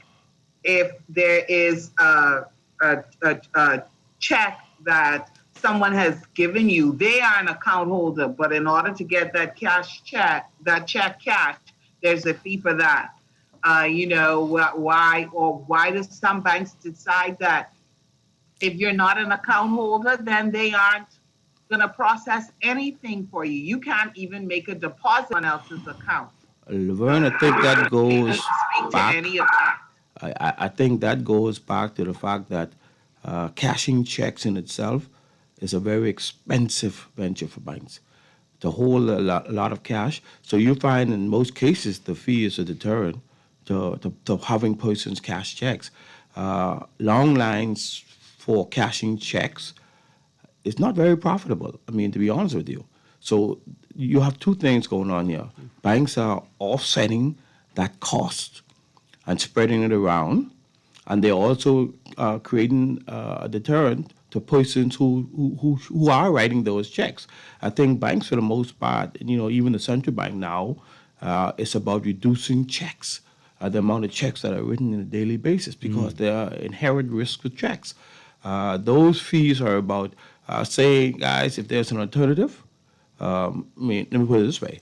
If you're going to give me a check for $100 and I'm going to pay $10 for that, what would my option be? Two options. Have you put that directly into my bank account, or give me cash. Cash for you is just as expensive and just the same high risk. So your option as an employer would be, okay, let me pay this money directly into your bank account, and then there are no fees attached to that. Okay. Yeah. All right. But I see now, sorry, Dwight, I see now that, I used to have a checking account. I still have it, but of course I don't write checks anymore because the fees for writing checks went up exponentially. That's a deterrent. Banks, central bank, governments do not necessarily want the system to be flooded with checks on a daily basis. Checks carry their own amount of risks for any bank. For the person who's cashing it, the fact that you have to hold so much cash on hand, for the person who's getting the money, if you can reduce all of those risks by creating a fee, then why not? So you find, again, I reiterate, the fees are about being a deterrent and also sharing some of that cost associated with check cashing. So that makes sense. Banks, as you say, have different policy, but some of these other fees, my goodness, really? So what's really behind that? I know the cost of doing business in the country is high, but is that what it is? Is it electricity? Is it salaries? Is that what it is? And we're going to see more and more of this? Don't kid yourself. Doing business in the Bahamas is expensive. Not only do we have one of the highest salary rates in the whole Caribbean, if not the world, the utility companies, those fees, costs are high. If you have to look at the bottom line, as any bank would have to, you have to continue to look at ways to offset some of the costs. And fees really is a way to offset those costs. So there's no getting around it. I don't think so. I suspect, you talk about digitalization. I think digitalization will bring its own set of fee reduction because of the efficiencies that it will cost. But other than that, I think fees are part of banking. I mean, you use the banking services, you pay a fee. Yeah. All right. So you mentioned it earlier about the ATM. So much can be done there, but we know there's a lot of people out there who are very wary of the ATM, and especially when it comes to depositing money, depositing checks, they really are very apprehensive. What are you doing to understand that this is safe, this is a way to go? And for all those people who are unbanked out there, unbanked and refusing to open accounts, and all these other companies now that are targeting those people, what can you do to get people to have more confidence in the banking system? I think usage. You find that, I worked in a place, actually I worked in Grenada for a while, and I remember when we first introduced ATMs, nobody used it. People would say to you, I'm not putting my money in there. Oh, boy. Right? So it's a matter of building your confidence through usage. But I would say, there are a lot of systems in place to ensure, whether it's dual custody or opening those envelopes, or to ensure that your money is accounted for. There's no need to be deliberately uneasy about making deposits to those ATMs. I can tell you, the system itself protects the customer. And if you have the choice of going into a bank, standing online, or going into an ATM and making a deposit, I would say make the deposit at the ATM. Those things are safe. I know the time varies, especially with deposit, how quickly it'll appear or be available to you. But generally, what is the standard? Does it depend on the ATMs bank? are now becoming a lot more smarter, where they can identify checks, they can identify cash, right? In the old days, the original ATM deposits, they had to wait until the funds were verified. So you don't put on a deposit slip, I deposited $1,000 and it's paper. So those things had to be verified. Now, ATMs are becoming a lot more smarter, where they can identify a check, where they can identify cash, so that you would find that the efficiency of the system will get better. And again, to the unbanked out there, again, we have them on all the time. Companies saying that this is what we will do for you, and this is easier, especially with Sandals now. What will that mean for banking here? It will create a better avenue for those unbanked to have access. But let me assure you, there are some persons in our communities who will never go digital. Trust you me. There are some persons who, and even on the outer islands, family islands, some persons go to the bank as a daily outing. They like to go there. They like to talk to the tellers. They're never going to be a part of that generation that says, I'm never going to see the bank. Everything is digital. Currency, sand dollar, that's never going to happen. With some young people, it's interesting that you say older people, because yes, older people. Remember now, when you talk about smart banking, digitalization, you are making the assumption that everybody has a smartphone, has a computer, has access to internet. I think that's a foolish assumption, because a lot of people do not have those things. My mom, if she's listening, she will tell you, she's not about anything that's new, whether it be the microwave, whether it be cell phones. Yeah. Let me do my banking the way it's supposed to be. A lot of us can relate to that. Yeah. We know. Oh, boy. What do you do when you have situations like that? Because I know that, and I will say more mature people, they were very attached to, you remember the bank books where you have your written balance. And I remember when a lot of banks, I think maybe only 2 banks, I'm not giving any banks plugs, so I'm not calling anybody's name. They still do it, but there was like a meltdown because banks were discontinuing with the bank books where someone was either physically writing in your amount or, they went to the machine. So what do you do? Because it isn't as if we're going back. No, right? and that's the dynamics of a changing banking industry. Right. People have to accept that this is the way forward. No, you don't want to make your deposit at the ATM. Well, some banks, they make you, if you stand on the line, and I'm telling you what I've experienced. If you stand on the line, and when you get to the line, if that deposit is a certain amount, the teller with you to the ATM. So, what do you do when it's like that and you have people who are saying, I don't want anything new? Well, you as an individual make choices.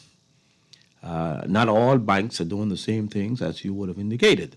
Therefore, it's then on you to decide that this bank does A, this bank does B.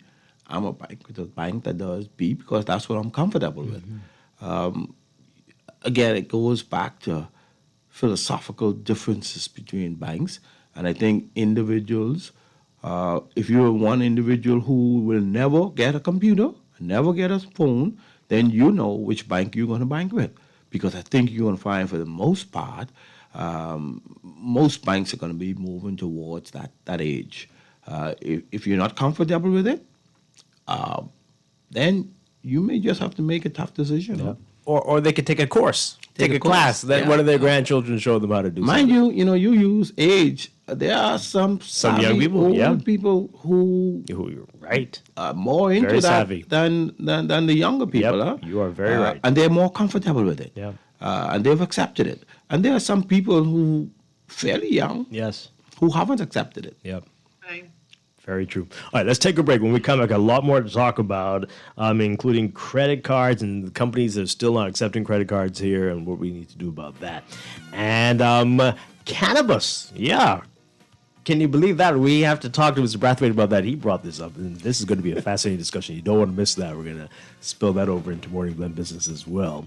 You don't want to miss that. Trust me. This is Morning Blend on Guardian Radio 96.9. Stay with us.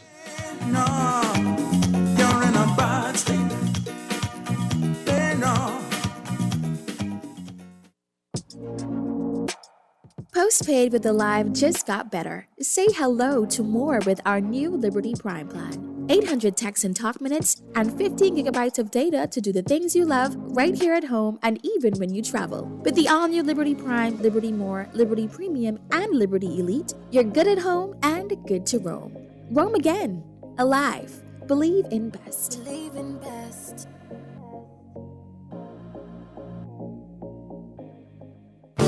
RBC has been growing with the Bahamas for over 110 years with new ways to bank better. We are committed to deepening our relationship with existing clients and forging new ones in the future with new products and services and investment in the community, youth, and education initiatives. We are here to help you grow. We're here to help you flourish. We're RBC. RBC Royal Bank. Banking reimagined.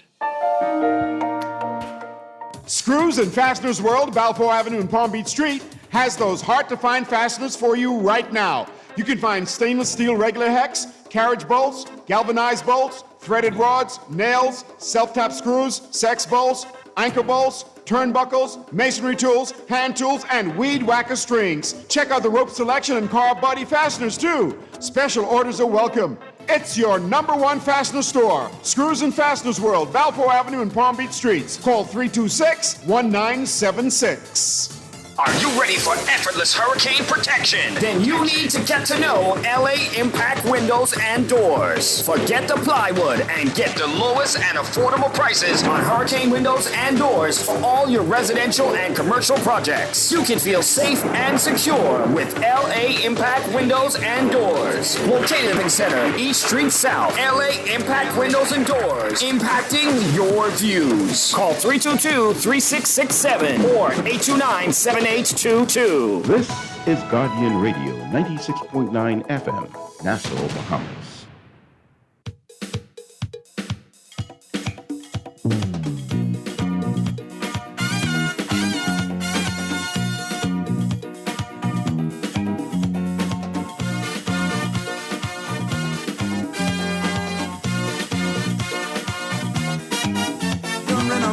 bad state.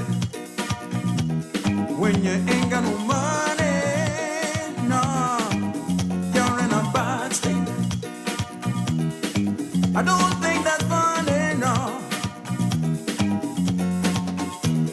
I told my girl I lost my job.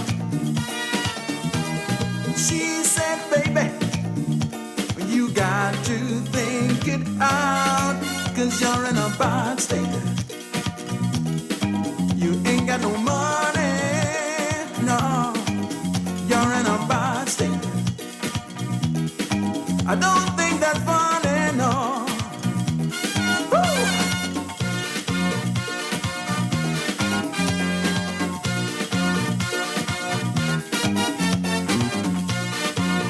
And we are back here with Morning Blend on Guardian Radio. Dwight Strachan along with Laverne Gardner talking with Kenrick Brathwaite with the Clearing Banks Association. All right, so credit cards and debit cards, things are getting better. Definitely more and more businesses are accepting payments, digital payments, but still a lot that aren't, though. We're told this is not supposed to be, or if they aren't,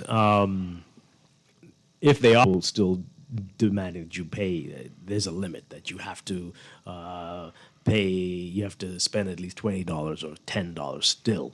What's happening there? We're told that it's we know that's not supposed to happen, but is the clearing banks doing anything about that? The clearing banks as an organization is not, but I think the individual banks are. Mm-hmm. First of all, the providers, the Visas, the MasterCard, they have strict rules regarding this kind of thing. Mm-hmm.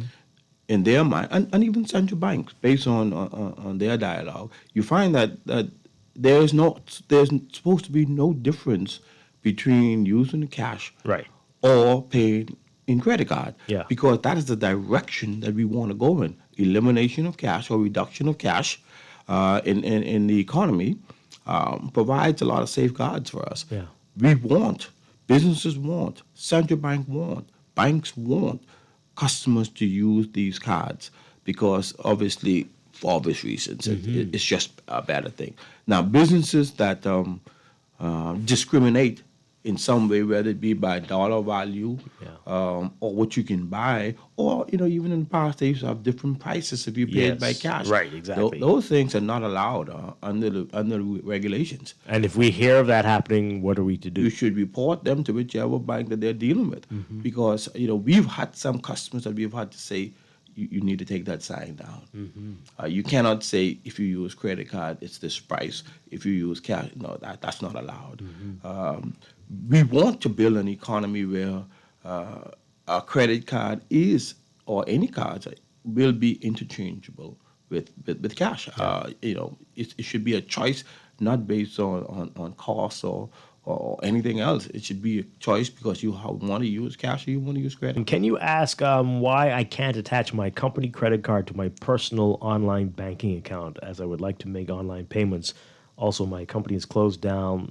These bank lines are too long for me. I want to pay this credit card bill off, but my bank won't allow me to. Is that a personal banking issue there, or is that so different banks have different rules? Yeah, but again, no bank is going to allow you to double business with personal. That's a no-no. I mean, if you have a business, you have business accounts. If you doing something that's personal, you have your personal account. Most banks won't allow you to just dabble in both sides and in one, and you will find they won't allow you to be able to go into a system and move money from a personal account to a business account or vice versa. That's not going to happen. Yeah, it sounds like risky too. It sounds very too risky to me.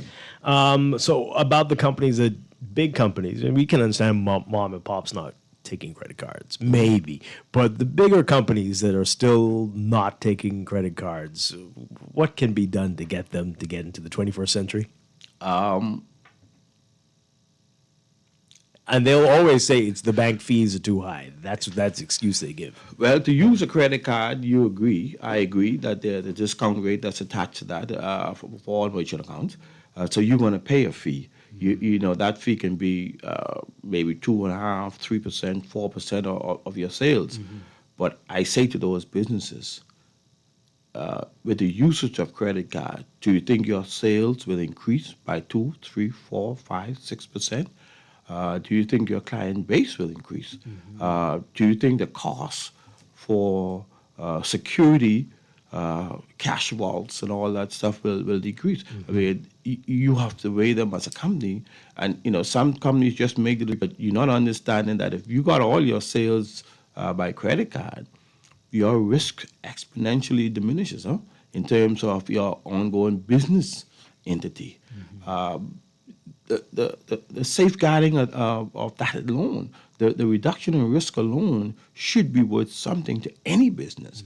So you need to have someone really analyze that decision as to why you're not taking credit card. You may find that you actually incurring a lot more costs by accepting cash. Counting the cash, theft, break-ins, vault space, armored car. I mean, you name it. There are a lot of expenses that are associated with acceptance of cash. I don't know if you're on Twitter, but there was there's all businesses. I know personally, I'm just going to need all businesses to take cards. Yes. I don't really care. I don't travel with cash. Well, and that's. I'm just going to need them to do that. And that's how the businesses will change. When they realize the clients now are saying, no, I'm not dealing with this cash business anymore. And once one begins to change, again, I say it's a personal choice. If there's a restaurant that will not take a credit card and you want to use a credit card, don't use the restaurant. I don't know if you're on Twitter, but there was a famous company here that just a few weeks ago started taking credit cards, and they're rejoicing on social media about it. My goodness, it's been a long time coming, and people were very, very happy about it. The risk is... Are there initial fees that businesses incur, during the setup of accepting credit cards? I mean, I know outside of the 2 or 3% that they may have to pay, but is there like an initial? No. You're just opening a bank account. You have a mutual agreement that's set up to allow you to take those credit cards. Again, the fee that will be incurred, it will be, on the amount of sales that you make. Okay. And again, that's negotiable because as your sales go up, you can negotiate a reduction in that fee.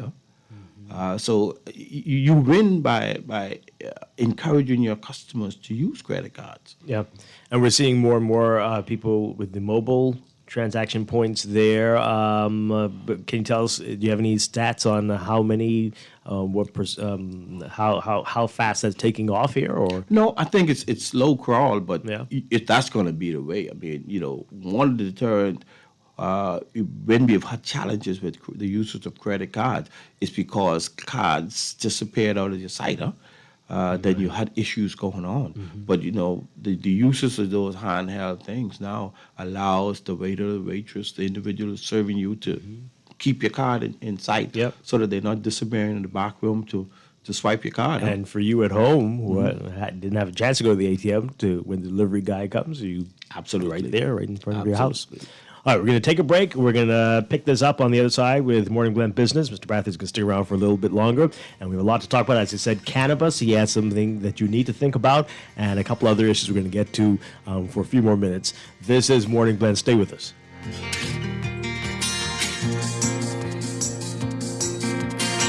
Wake up, it's a new day. Wake up, it's a new day. Guardian Radio 96.9 FM. Fresh news, smart talk, all day.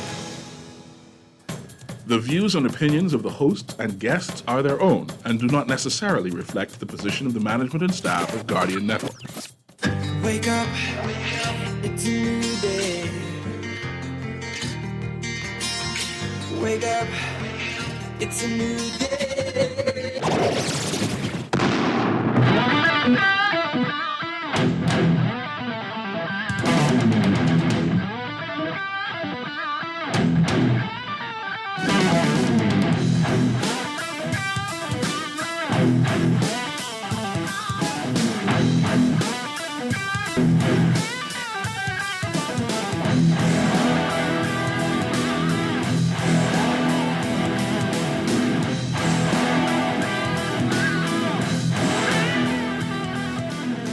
Welcome to Morning Blend Business on this Thursday, June 24th, 2021. Welcome back to our Morning Blend listeners. Once again, Dwight Strachan along with Laverne Gardner. And we continue our discussion this morning with Kenrick Brathwaite, the chair of the Clearing Banks Association, having a great discussion so far this morning. Now, this is going to be interesting. We talked about this off air, and you've opened my eyes. I think a lot of people need to hear this. You say that one of the big issues facing the banking sector in the Bahamas is going to be, or is, cannabis in the Bahamas. Explain it to our listeners. Explain it to me. This is quite fascinating. Well, I think most people think that the Bahamas engaging in the cannabis industry, whether medicinal or otherwise, is a simple thing. Mm-hmm. It's very complex and complicated. There are two issues with cannabis, of course. It's the one issue of creating an industry, whether it's medicinal or recreational or one, and then it's decriminalizing marijuana in a way that our young persons don't end up in jail for using it. Now, from a banking industry, I'll go back to the point that we, as a banking industry, we require our corresponding relationships to function. Without the corresponding banking relationships in the United States or wherever, our industries will not prosper, because we need our U.S. banks for importations, payment, shipment, whatever. If we stand to lose those, that's a big challenge for us. So you're saying even if it is legalized or decriminalized here, this will be an issue in the U.S., for the U.S.? And I will tell you why. Marijuana or cannabis is legal at the state level. Mm-hmm. It's not legal at the federal level. You can't in the state where it's legal and think you're not going to be arrested. You will be arrested. The State Department has informed us that if you bank cannabis sales in any form, you run the risk of losing your corresponding banking relationship. Mm-hmm. Persons who've been on the radio talk shows or writing articles seem to think that it's a simple thing that the banks will have to bank it. No, the banks will not have to bank it. The proceeds of cannabis will continue to be at a federal level in the United States illegal. And I must say something that I'm sure I'm going to get a lot of feedback on. Bootlegging was once illegal. Mm-hmm. The United States waited until they could control supply and demand by building factories while it was illegal or unlegalized in certain states. And I think they're doing the same thing with the cannabis. You find that it's legal in a lot of states where they're building factories, they're building outlets, and I suspect that, I think our Bahamas government or any government should at least prepare themselves for when it becomes legal. Mm-hmm. And it will only become legal when the United States feels that they can control supply and demand within their own continental USA. And I think it's as simple as that. And the federal will lift that veil, and cannabis will become legal worldwide. Okay, so it seems like our government is heading in the direction of medicinal marijuana being legal shortly, within a year or two possibly, right? It seems that way. So if that happens, what will happen if I'm in that industry and I come to a bank and try to put my proceeds from that in the bank? Some people believe that we can ring fence this and say, okay, only Bahamian dollars. I don't think you can build an industry with only Bahamian dollars. But you're not going to be allowed to bank any funds from cannabis sales in the commercial banks when there's a risk of losing a correspondent banking relationship. Canada, where it's legal. Can't you say, well, hey, even in your state where your bank is situated, you have medicinal marijuana, what's the big deal? We have it here. Well, take America again as an example. It's legal in states, but they have community banks. The community banks have their own network that allows them to operate.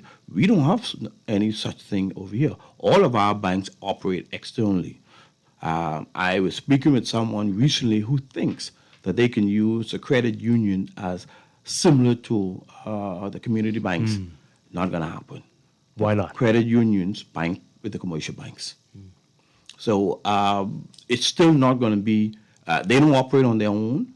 They don't operate in silos. So therefore, they will not be able to bank it and then think they can onward bank it to a commercial bank.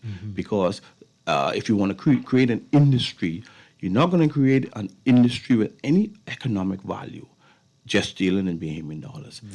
You're going to want to spread that out. This sounds familiar. It sounds like we were dealing with the numbers industry years ago. You're going to create an underground economy that people have to either hold the money in the vaults at home or sneak it somewhere under disguise of something else. I don't think we want to build an underground economy. I think, as I would have said, I think the government needs to take steps to ensure that when it becomes legal, because I think it will eventually become legal worldwide, that we are in a position to benefit from it.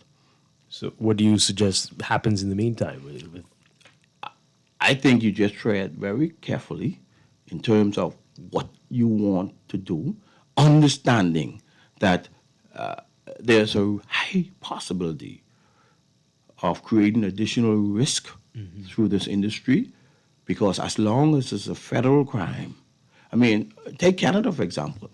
Canada has quite a number of industries, cannabis industries, but those are red flag. They can't send money through the United States using those companies. They have challenges as well. I'm going to ask you. This sounds like I'm asking you about people committing crimes. So, but if they tell you, hey, I made this through my shoe store and not through my medicinal cannabis store next door. Well, I suppose you deal with that the same way you would have dealt with it under the old numbers regime, right? They're not going to tell you I wanted to make it playing numbers. They're going to say, someone gave me it, or I saved it, or I had a side job, or whatever. But those are small amounts. Those are not where the industry is built. You're not talking about those individuals, bringing small amounts of money into the banking system. You're talking about creating an industry, economics, that says that we are creating an industry for cannabis.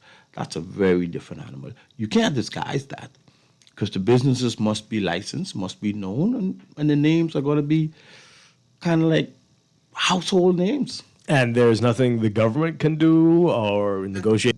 There's nothing they can do to prevent what you're talking about. Do you think the United States government wants individual countries to be in a position to hoard cannabis until it's legal?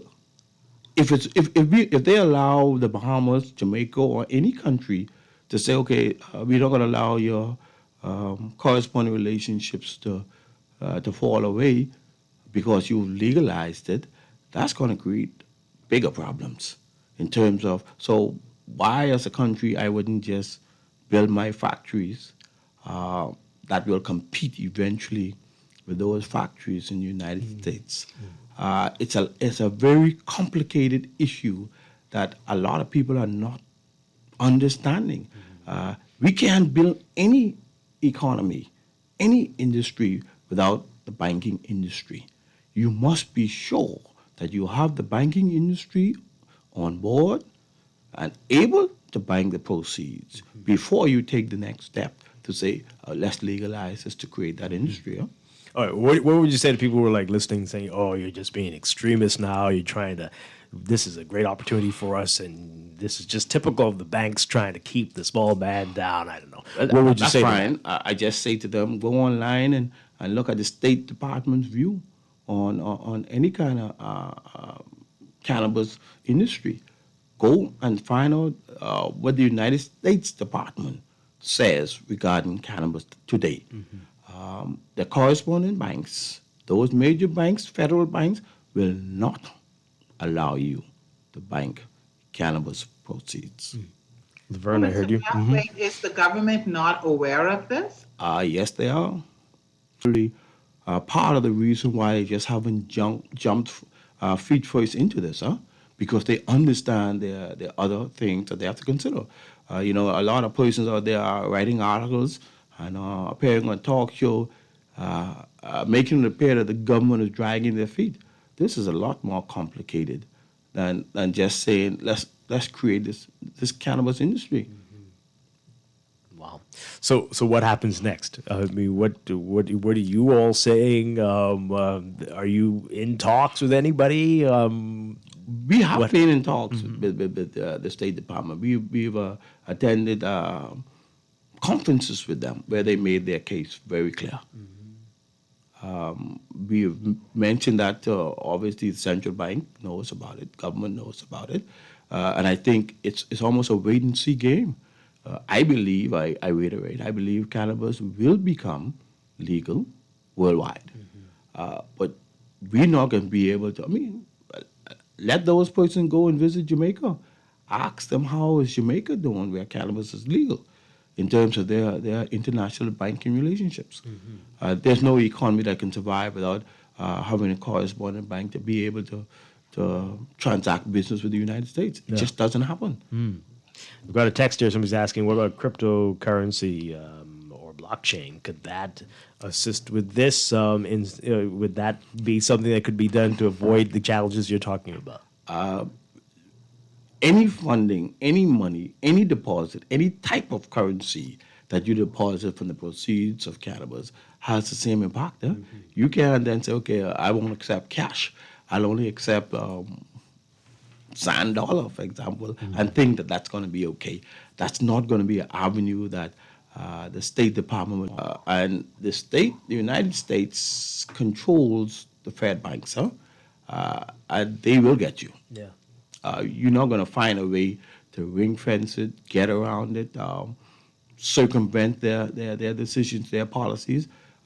You're going to find that it may be a good deal, a good idea, but there's no good idea that doesn't allow you to go into the banking system. That's just not a good idea at this stage. Wow. All right. So this is going to be interesting. We're going to see where this goes.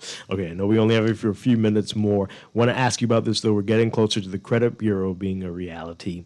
What do you say people need to know about this that people need to be aware of as this gets closer to being a real thing? I think it is close to being a real thing. Agreements have been signed. What the population needs to know is that eventually the credit bureau will be a good thing for everybody because it allows banks, it allows persons to know where they stand in terms of if my credit score is 60, I'm just using the number, 700, then I think I would benefit from that as an individual because my rate may be lower. The time it takes for the decision to be made may be, and then I kind of know that if my credit score is a certain thing that I'm qualified. So it gives those persons at ease, but also the flip side of that is those persons who have had poor history, whether it's from utility companies, whether it's through banks, whether it's through credit unions, whether it's through insurance companies. All of those things, all those entities are going to become a part of the credit bureau, which means that your history will be known. And once it's known, your are completely assessed because right now we rely on other banks to tell us how you've done. That way we will know how you've done. Right. And you may find that for a certain sector of the economy. Your borrowing may become more difficult, just as for another sector it will become a lot easier. So there's a two-sided thing to this coin. It's not all good, it's not all bad for everybody. Yeah. Now, speaking of credit, we hear the cry of young people in the country that you need to establish a credit history, but often when you go to the banks for loans or for mortgages, especially if you don't have a credit history, it can be challenging. And so this double talk, basically. How do you do this in an effective way that will not damage your credit and will be? What do you need to do to prove to a bank with such scrutiny that I can be a good credit risk, I guess? Yeah, the irony is you've just mentioned the credit bureau. The credit bureau will make that decision a lot easier for you. But in this environment, I would say that when I first became a banker many years ago, we always said the individual goes through certain phases. One, you borrow for a little small thing, maybe a vacation or something like that. And then you borrow for something a little bigger, maybe a car. And then you go to your house. By the time you've reached that house loan, you will have a history with that bank. Yeah. And then, it will be a lot easier for them to assess you as a risk. But there are so many people who tell young people, don't do that. Don't go to the bank for anything unless it's something major, like you said, like a house, because you don't want to get that cement chain block on your foot or whatever. Say that to you, and therefore you're not going to have history on your side, then they have to tell you what else you need to do. You need to have healthy savings habits. You need to acquire property, land. You need to show that you've been doing things that are positive, and that in itself creates history. Because the bank will say, okay, this person has been saving religiously for 10, 5, 4 years. So then you may not have created a loan history, but you would have created a banking history. Or you may even have built a relationship with a bank. Those things will help you when you get here. But other than that, the irony is you need to borrow to build a history. Yeah, that's just how it is. Just how it is. Well, all right. So in our final couple minutes, let's clear up some misconceptions about banking in the country and maybe of the Clearing Banks Association. Because you got people saying, boy, banks with their fist up in the air. But what is something that people need to understand? No, I mean, first of all, banks in themselves are industries, profit-making industries. A lot of them are publicly traded. So therefore, you have to understand that banks are driven by the profits they make. No bank is going to go on. No industry is going to be created if there are going to be no profits in that industry. Banks can be good and bad. If you need something, when I put on my financial advisor hat, it's very different from my banking hat. Because my banking hat says I need customers to borrow in order for me to make money. When I put on my financial analyst hat, I say to you as an individual that you should really borrow for things that you can see, touch, feel. If you have that in mind, you're going to realize that things that may be considered frivolous, going for a vacation, just spending money, weddings, those things that just disappear, I would never give you that advice to borrow for. I think I would always say to you, borrow for things that are meaningful to you. And I'm not talking about things that are meaningful emotionally. A car is a necessity. Borrow for a car. I have an asset. Borrow for a house. I have an asset. But there's also something that everybody should have in mind. You should have an end date. A date that you say, I want to be debt-free. And you create that. But, along the way, you create a budget, an honest budget.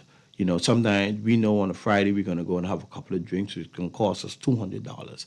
But we don't put that in the budget. That's not a meaningful budget. If you know $50, $100, $200 every Friday, put it in your budget. So that your budget is meaningful and you can build out of the budget.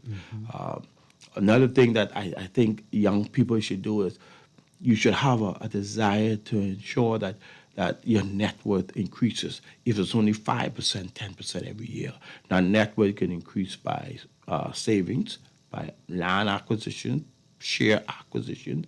But you should, at the end of every year, do your statement and say, I want my net worth to increase by 10% every year. And you will find that once you create that kind of, choice for yourself, where you want that to happen, you're going to find that, it's not too difficult to build. We think it is. But if you borrow money every year for things that just disappear, your net worth will be decreasing every year. Right? That's not a good way to live. One of our biggest burdens will be financial burdens, and it probably will be bigger than most things that we come across. Yeah. And for the young person out there who wants to be like you, who's been in banking for such a long time and is looking at what's happening with the industry, with the digitization, with the closing of branches that we talked about earlier in the show, what would you say to them? Is there a future in banking for them, or is it just something to pass through? No, absolutely. There will always be a future in banking. Banking today is very different from what it was in the 70s. We've created certain industries within the banks that are now prevalent now that never was. For example, IT. IT is now a huge part of banks. Compliance. We didn't have all these compliance issues. I mean, I worked in the suitcase industry, where the guys came on the plane with suitcase full of money. That's scary. Right? Yeah. But now you have a whole compliance industry, legal industry, a legal arm of these banks. So you have the legal, you have the compliance, you have the IT, all of those data center, all of those things now are a lot bigger than they were when we first started. So even though banking is changing, they haven't really reduced jobs. You just have a different job now. As opposed to maybe being a teller now, you have someone, you're a data entry processor or whatever. So banking in itself will always be around, whether it's digital or reducing cash or simply credit card. There will always be a banking industry somewhere along the line. So it's always been a good industry. Yeah.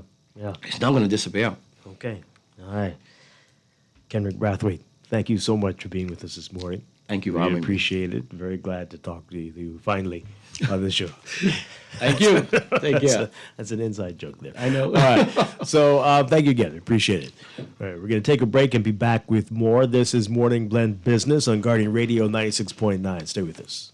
Junior just showed me Bella Boy in his phone. What you mean? He take picture of that good-for-nothing boy? Shh, you don't want Bella here. You say that. You know she always say that's my good child. So what he doing in Junior phone? Oh, he there because the police looking for him. He on their wanted list. Wanted persons in your phone now? Yes, child. And when police want to find anybody quick, after something happen, they can send pictures direct to your phone. Go to Google Play or App Store and search for Crack Crime Bahamas. Then pick install and it will go straight to your phone. There is also a Girl, everybody needs to get this app so police can tell us right away when these people go missing. Just like an alert system. Yes, it has numbers for Crime Stoppers Bahamas, so you can call and nobody knows it's you. Call directly to Miami and give the information without giving your name or anything about you. I tried the other day, and when I hear Junior and his boys talking about where they hide those guns, I walk quick round the corner and call that number. Call 328-8477 from Nassau or 242-300-8477 from the Family Islands.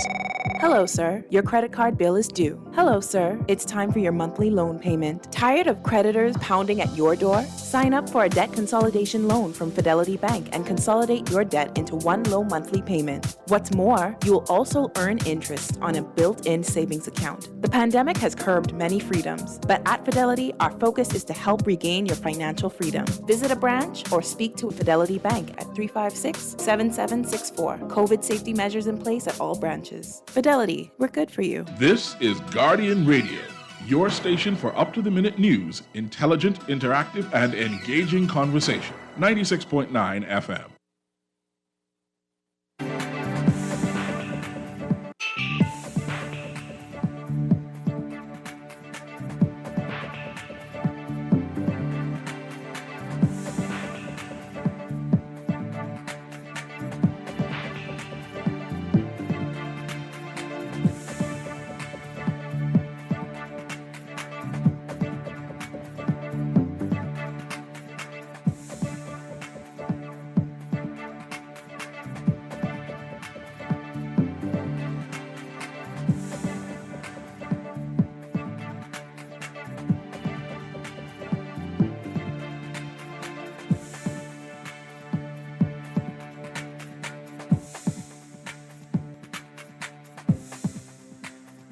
It's time for your morning business report brought to you by CFAL. In a significant milestone since the start of the COVID-19 pandemic, Lyndon Pindling International Airport processed 9,353 departing and arriving passengers in one day.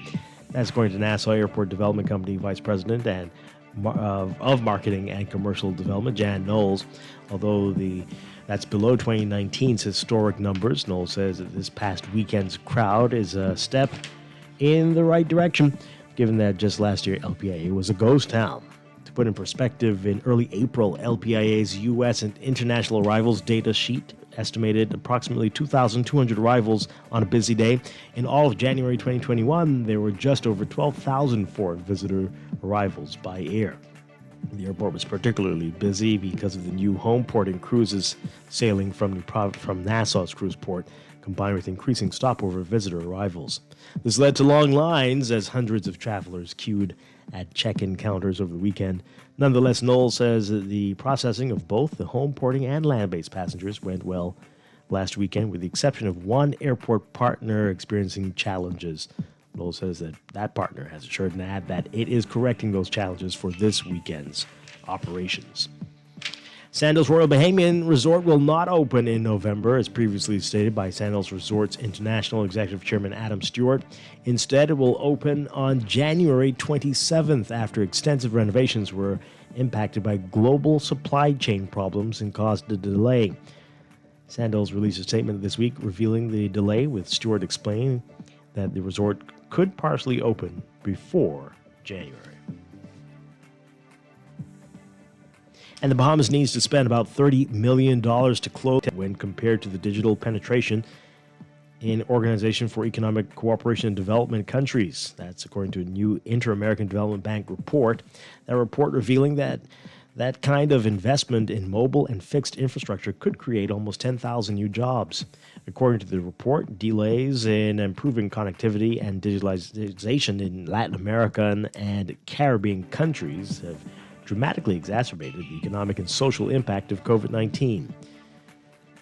The IDB president saying in an IDB statement about the report that the organization is working to connect countries in the region with the funds that will help to make these upgrades possible. Read more of these stories in today's Guardian Business section.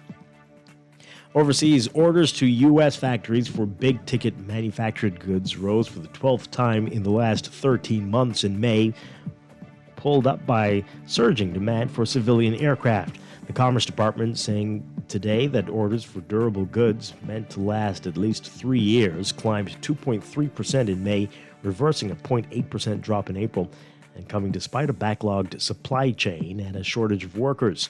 Orders for aircraft shot up 27.4% last month after climbing 31.5% in April. Excluding transportation orders, which can bounce wildly from month to month, durable goods orders rose 0.3% last month, down from 1.7% in April, down from a 1.7% gain in April. A category that tracks business investment, orders for non-defense capital goods excluding aircraft dipped 0.1% in May after rising 2.7% in April. In your Market Watch, recapping trading on the BISX from Wednesday, your market movers: AML Foods Limited moving 1,000 shares, closing up 6 cents to $6.35. Bahamas First moving 2,000, unchanged at $2.61. Fidelity Bank moving 215. Consolidated Water up 1 cent, closing at $2.48. Emira Incorporated down 11 cents, closing at $11.52. The BISX All Share Index closing at 1,960.14, up 0.28. That's your Market Watch, and that is your morning business report, brought to you by CFAL, growing wealth for future generations.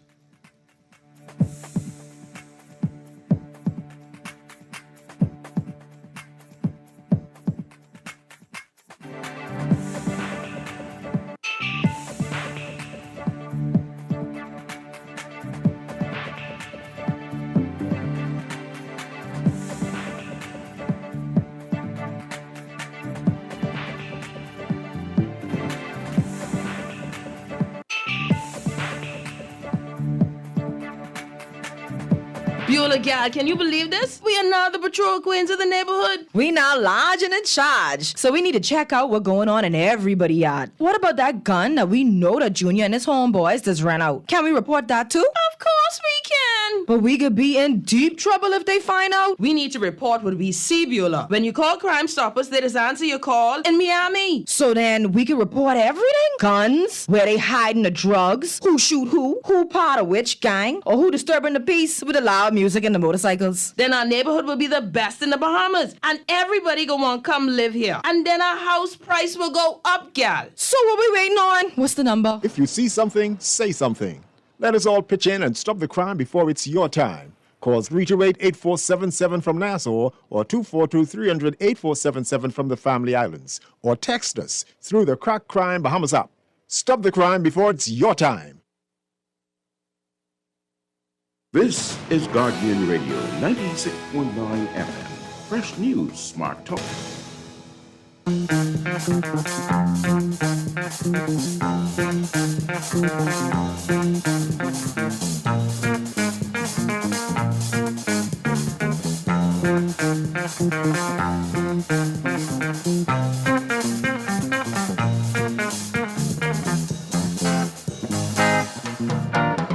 Hey, hey, hey, Bahama Rock. Hey, hey, hey, Bahama Rock. Everybody's out there on the dock. They're doing what we call Bahama Rock. Hey, hey, hey, oh yeah, Bahama Rock. Early in the morning till late at night. We are back here with Morning Blend Business on Guardian Radio 96.9. Dwight Strachan along with Laverne Gardner on this Thursday morning. And again, want to thank Kenrick Brathwaite with the Clearing Banks Association, the chair of the Clearing Banks Association, for talking with us this morning. Great conversation with him this morning. And we can continue to talk about the banks and how you feel and about our discussion this morning. And if you see things in a different light as a result of that. What was discussed today. And give us a call, 325-4316 or 325-4259, or you can tweet us, Facebook us, or text us, 422-4796. Yeah, some interesting things there, Laverne. Yes. Especially with the fees, cannabis, the banks I'm closing their concerned. locations. Sorry? I'm really concerned about the cannabis aspect because, you know, with the government talking about this and kind of saying, hey, this is an industry able to go into for medicinal purposes, and now to find that being able to bank your money may be an issue. This is concerning. And, you know, a lot of times it seems like we are reactive.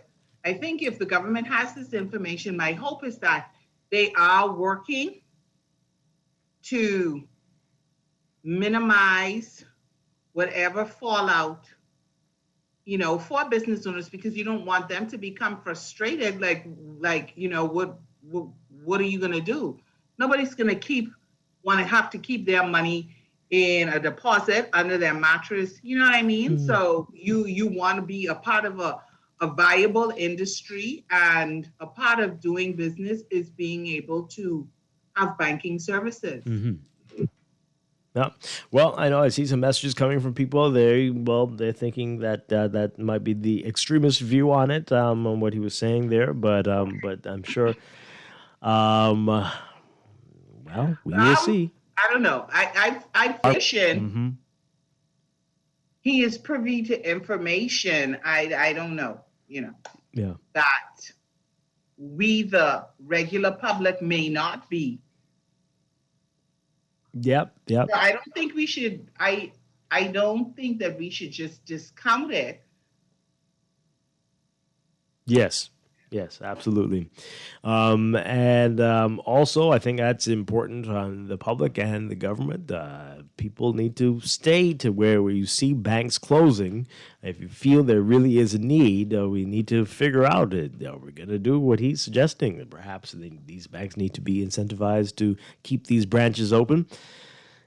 I think all the fees they charge is enough. That's what people are going to say, right? Listen, I'm sure. They'll say you can't. That's enough. That's sufficient incentive right there. Right. But maybe on the Family Islands, maybe that is definitely what we'll have to do. Or what will we get out of this? If it's costing us money, if it's been challenging for us to run this and to staff it, What do we get out of this?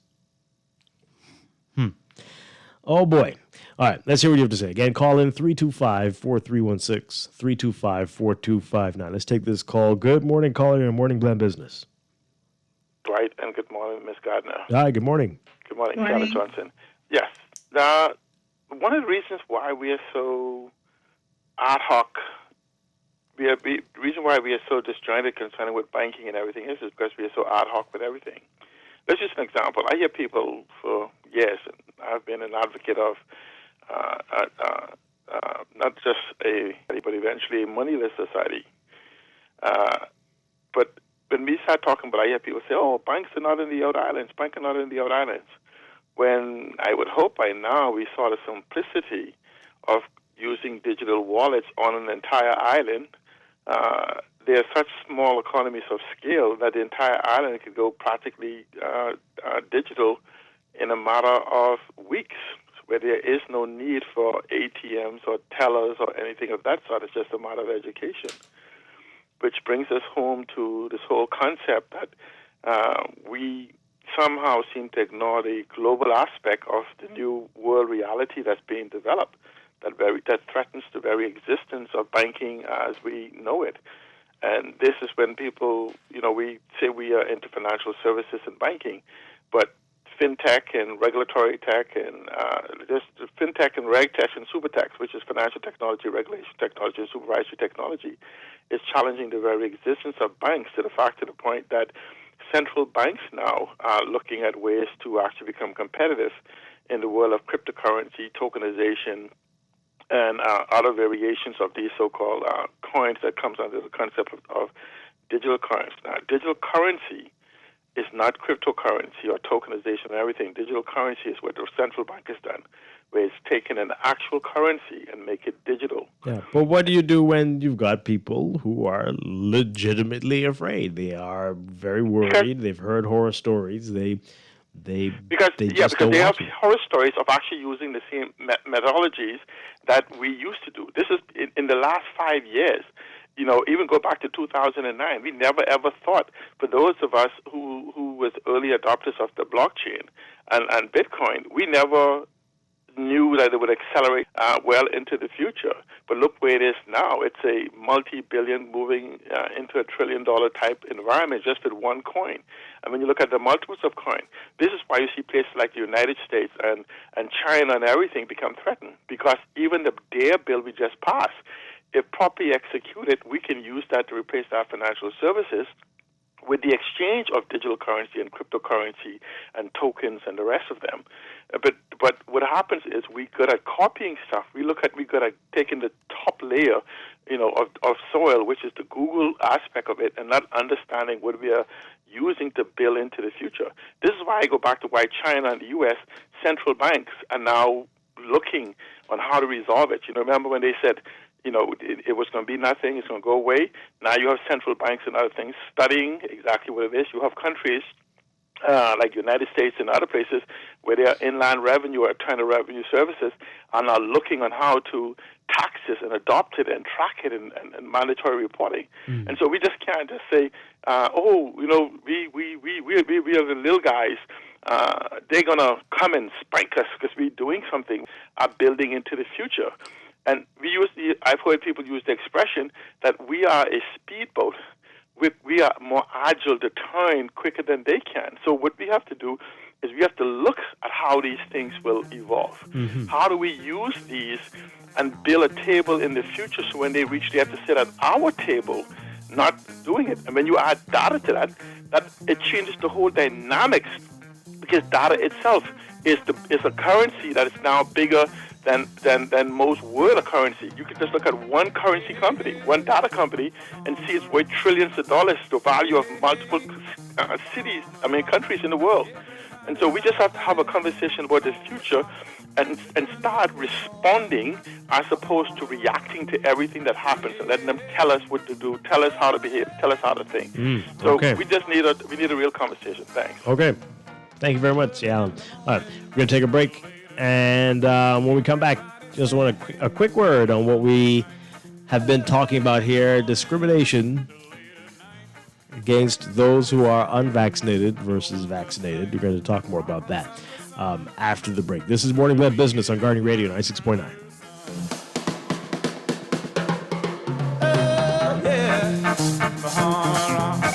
Hello, sir. Your credit card bill is due. Hello, sir. It's time for your monthly loan payment. Tired of creditors pounding at your door? Sign up for a debt consolidation loan from Fidelity Bank and consolidate your debt into one low monthly payment. What's more, you will also earn interest on a built-in savings account. The pandemic has curbed many freedoms, but at Fidelity, our focus is to help regain your financial freedom. Fidelity Bank at 356-7764. COVID safety measures in place at all branches. Fidelity, we're good for you. COVID-19. Do not panic. Be prepared. Some persons may get worried and feel stressed whenever there's an outbreak of diseases like COVID-19. Do not panic. It is better to be informed and prepared. Talk to a healthcare professional about your concerns. Make a plan for how you will keep your home and workspace clean and disinfected. Practice proper hygiene and preventative actions such as proper hand washing and coughing and sneezing etiquette. Stay informed about local COVID-19 updates from trusted and reliable sources. This message brought to you by Bahamas Ministry of Health in conjunction with Guardian Radio. You invest in your children, your home, and your community. But are you investing in your financial future?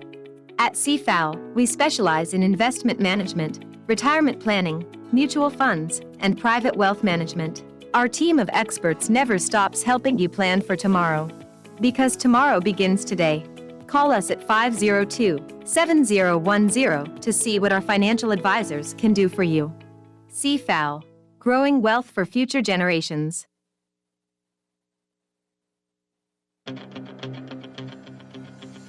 There comes a time when the game tolerates no spectators, only players. There comes a time when we must recognize that our individual aspirations shape our collective destiny. There comes a time when getting in the game, despite the risks, despite the challenges, regardless of the cost, is simply the right thing to do. There comes a time when we must find our hearts, find our soul, and pursue our purpose for the greater good of all, for country, for humanity. There comes a time with true greatness. Yes, there comes a time, and that time is now. So let's get down to the essentials. The essentials. Serious radio for serious people committed to advancing the national conversation. The Essentials with Hubert Edwards, Thursday nights live at 6:30 p.m. to 8 p.m. on Guardian Radio 96.9. This is Guardian Radio 96.9 FM, Nassau, Bahamas.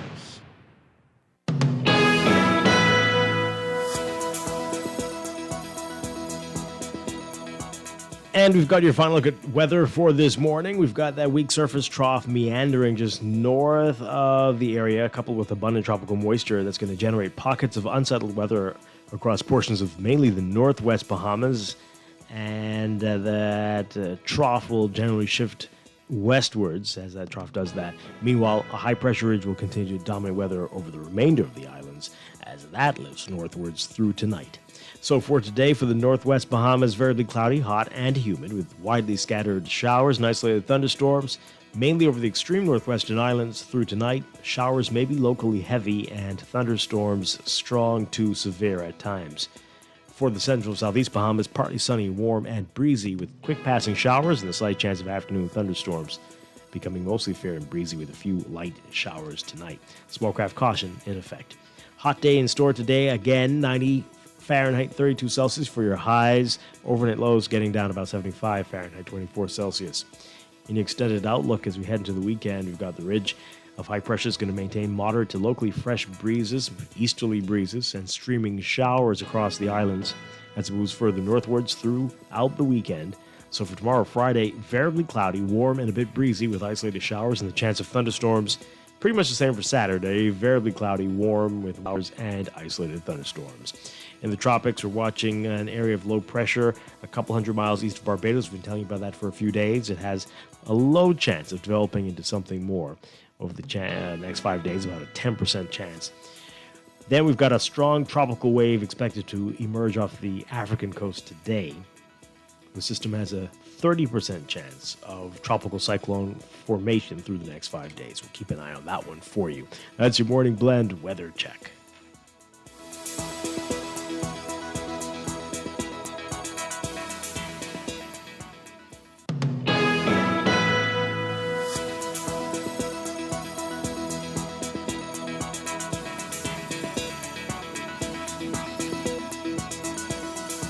This is Guardian Radio, 96.9 FM, Nassau, Bahamas.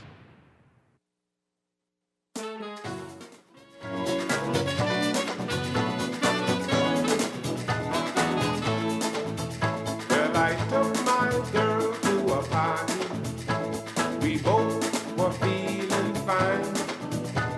We knew how to party hard. And we are back here with Morning Blend Business on Guardian Radio 96.9. Dwight Strachan with Laverne Gardner on this Thursday morning. Final few minutes of the show here. Just wanted to, we've been talking about it for a few days. We heard that the track and field nationals are happening, and they have proclaimed that this will be a vaccination for vaccinated people only. And we're wondering, huh? And outdoors, that huge stadium, what now? Anyway, so this was mentioned in the Senate yesterday as well about the different rules that we're hearing for people. Just want you to take a listen to what Senator Dr. Michael Darville is saying in this report from our Taylor Ferguson. Days after Prime Minister Dr. Hubert Minnis announced more perks for fully vaccinated people, Darville says people who choose not to be vaccinated should not face discrimination for their choices. I've noticed that there is this atmosphere that people who are not vaccinated could possibly be discriminated upon. That should not happen. Darville, stressing he supports widespread vaccination, said public education should be used to encourage more vaccinations as opposed to special privileges for the fully vaccinated.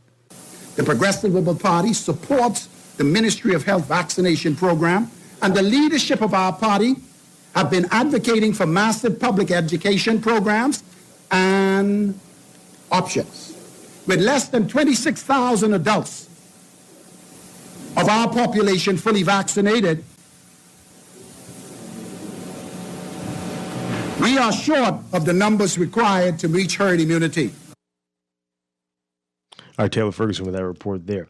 All right, so, we have to be consistent with what we're saying, right? We've been told this is a personal choice, this is not mandatory.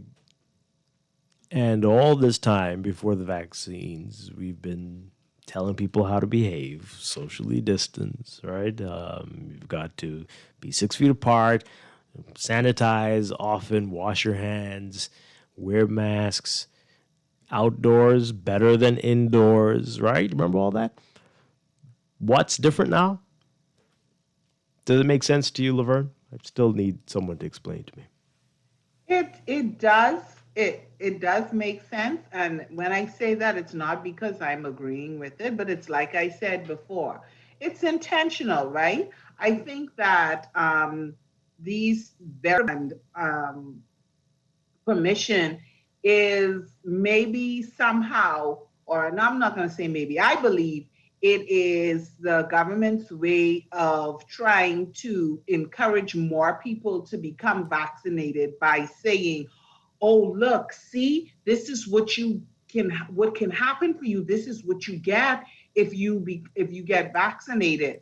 So that is the way it's going. I don't know how much of an impact it's having. I don't know if they're getting the desired results.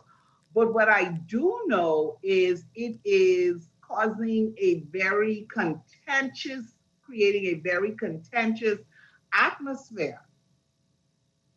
Okay, so that's the thing, because I don't even know if it is the government here with this event this weekend, right? And people, we see that now, the private individuals start taking on this mentality and start doing these things, which you have to question it. Does that make sense that you're doing this? Why are you doing that? Think about that now. Again, as I said yesterday on the show, these are the same people who you're going to be standing next to in the supermarket inside. It's the same people. Right? These are the same people that you are standing with in the supermarket that if you go in to pay your bills, that you pay your bills Yeah. with. If you are employed at a place where they're not Exactly. making it mandatory for you to get vaccinated, Ah. these are the same people. So when, like you say, when you think of it logically, it doesn't make sense. yeah.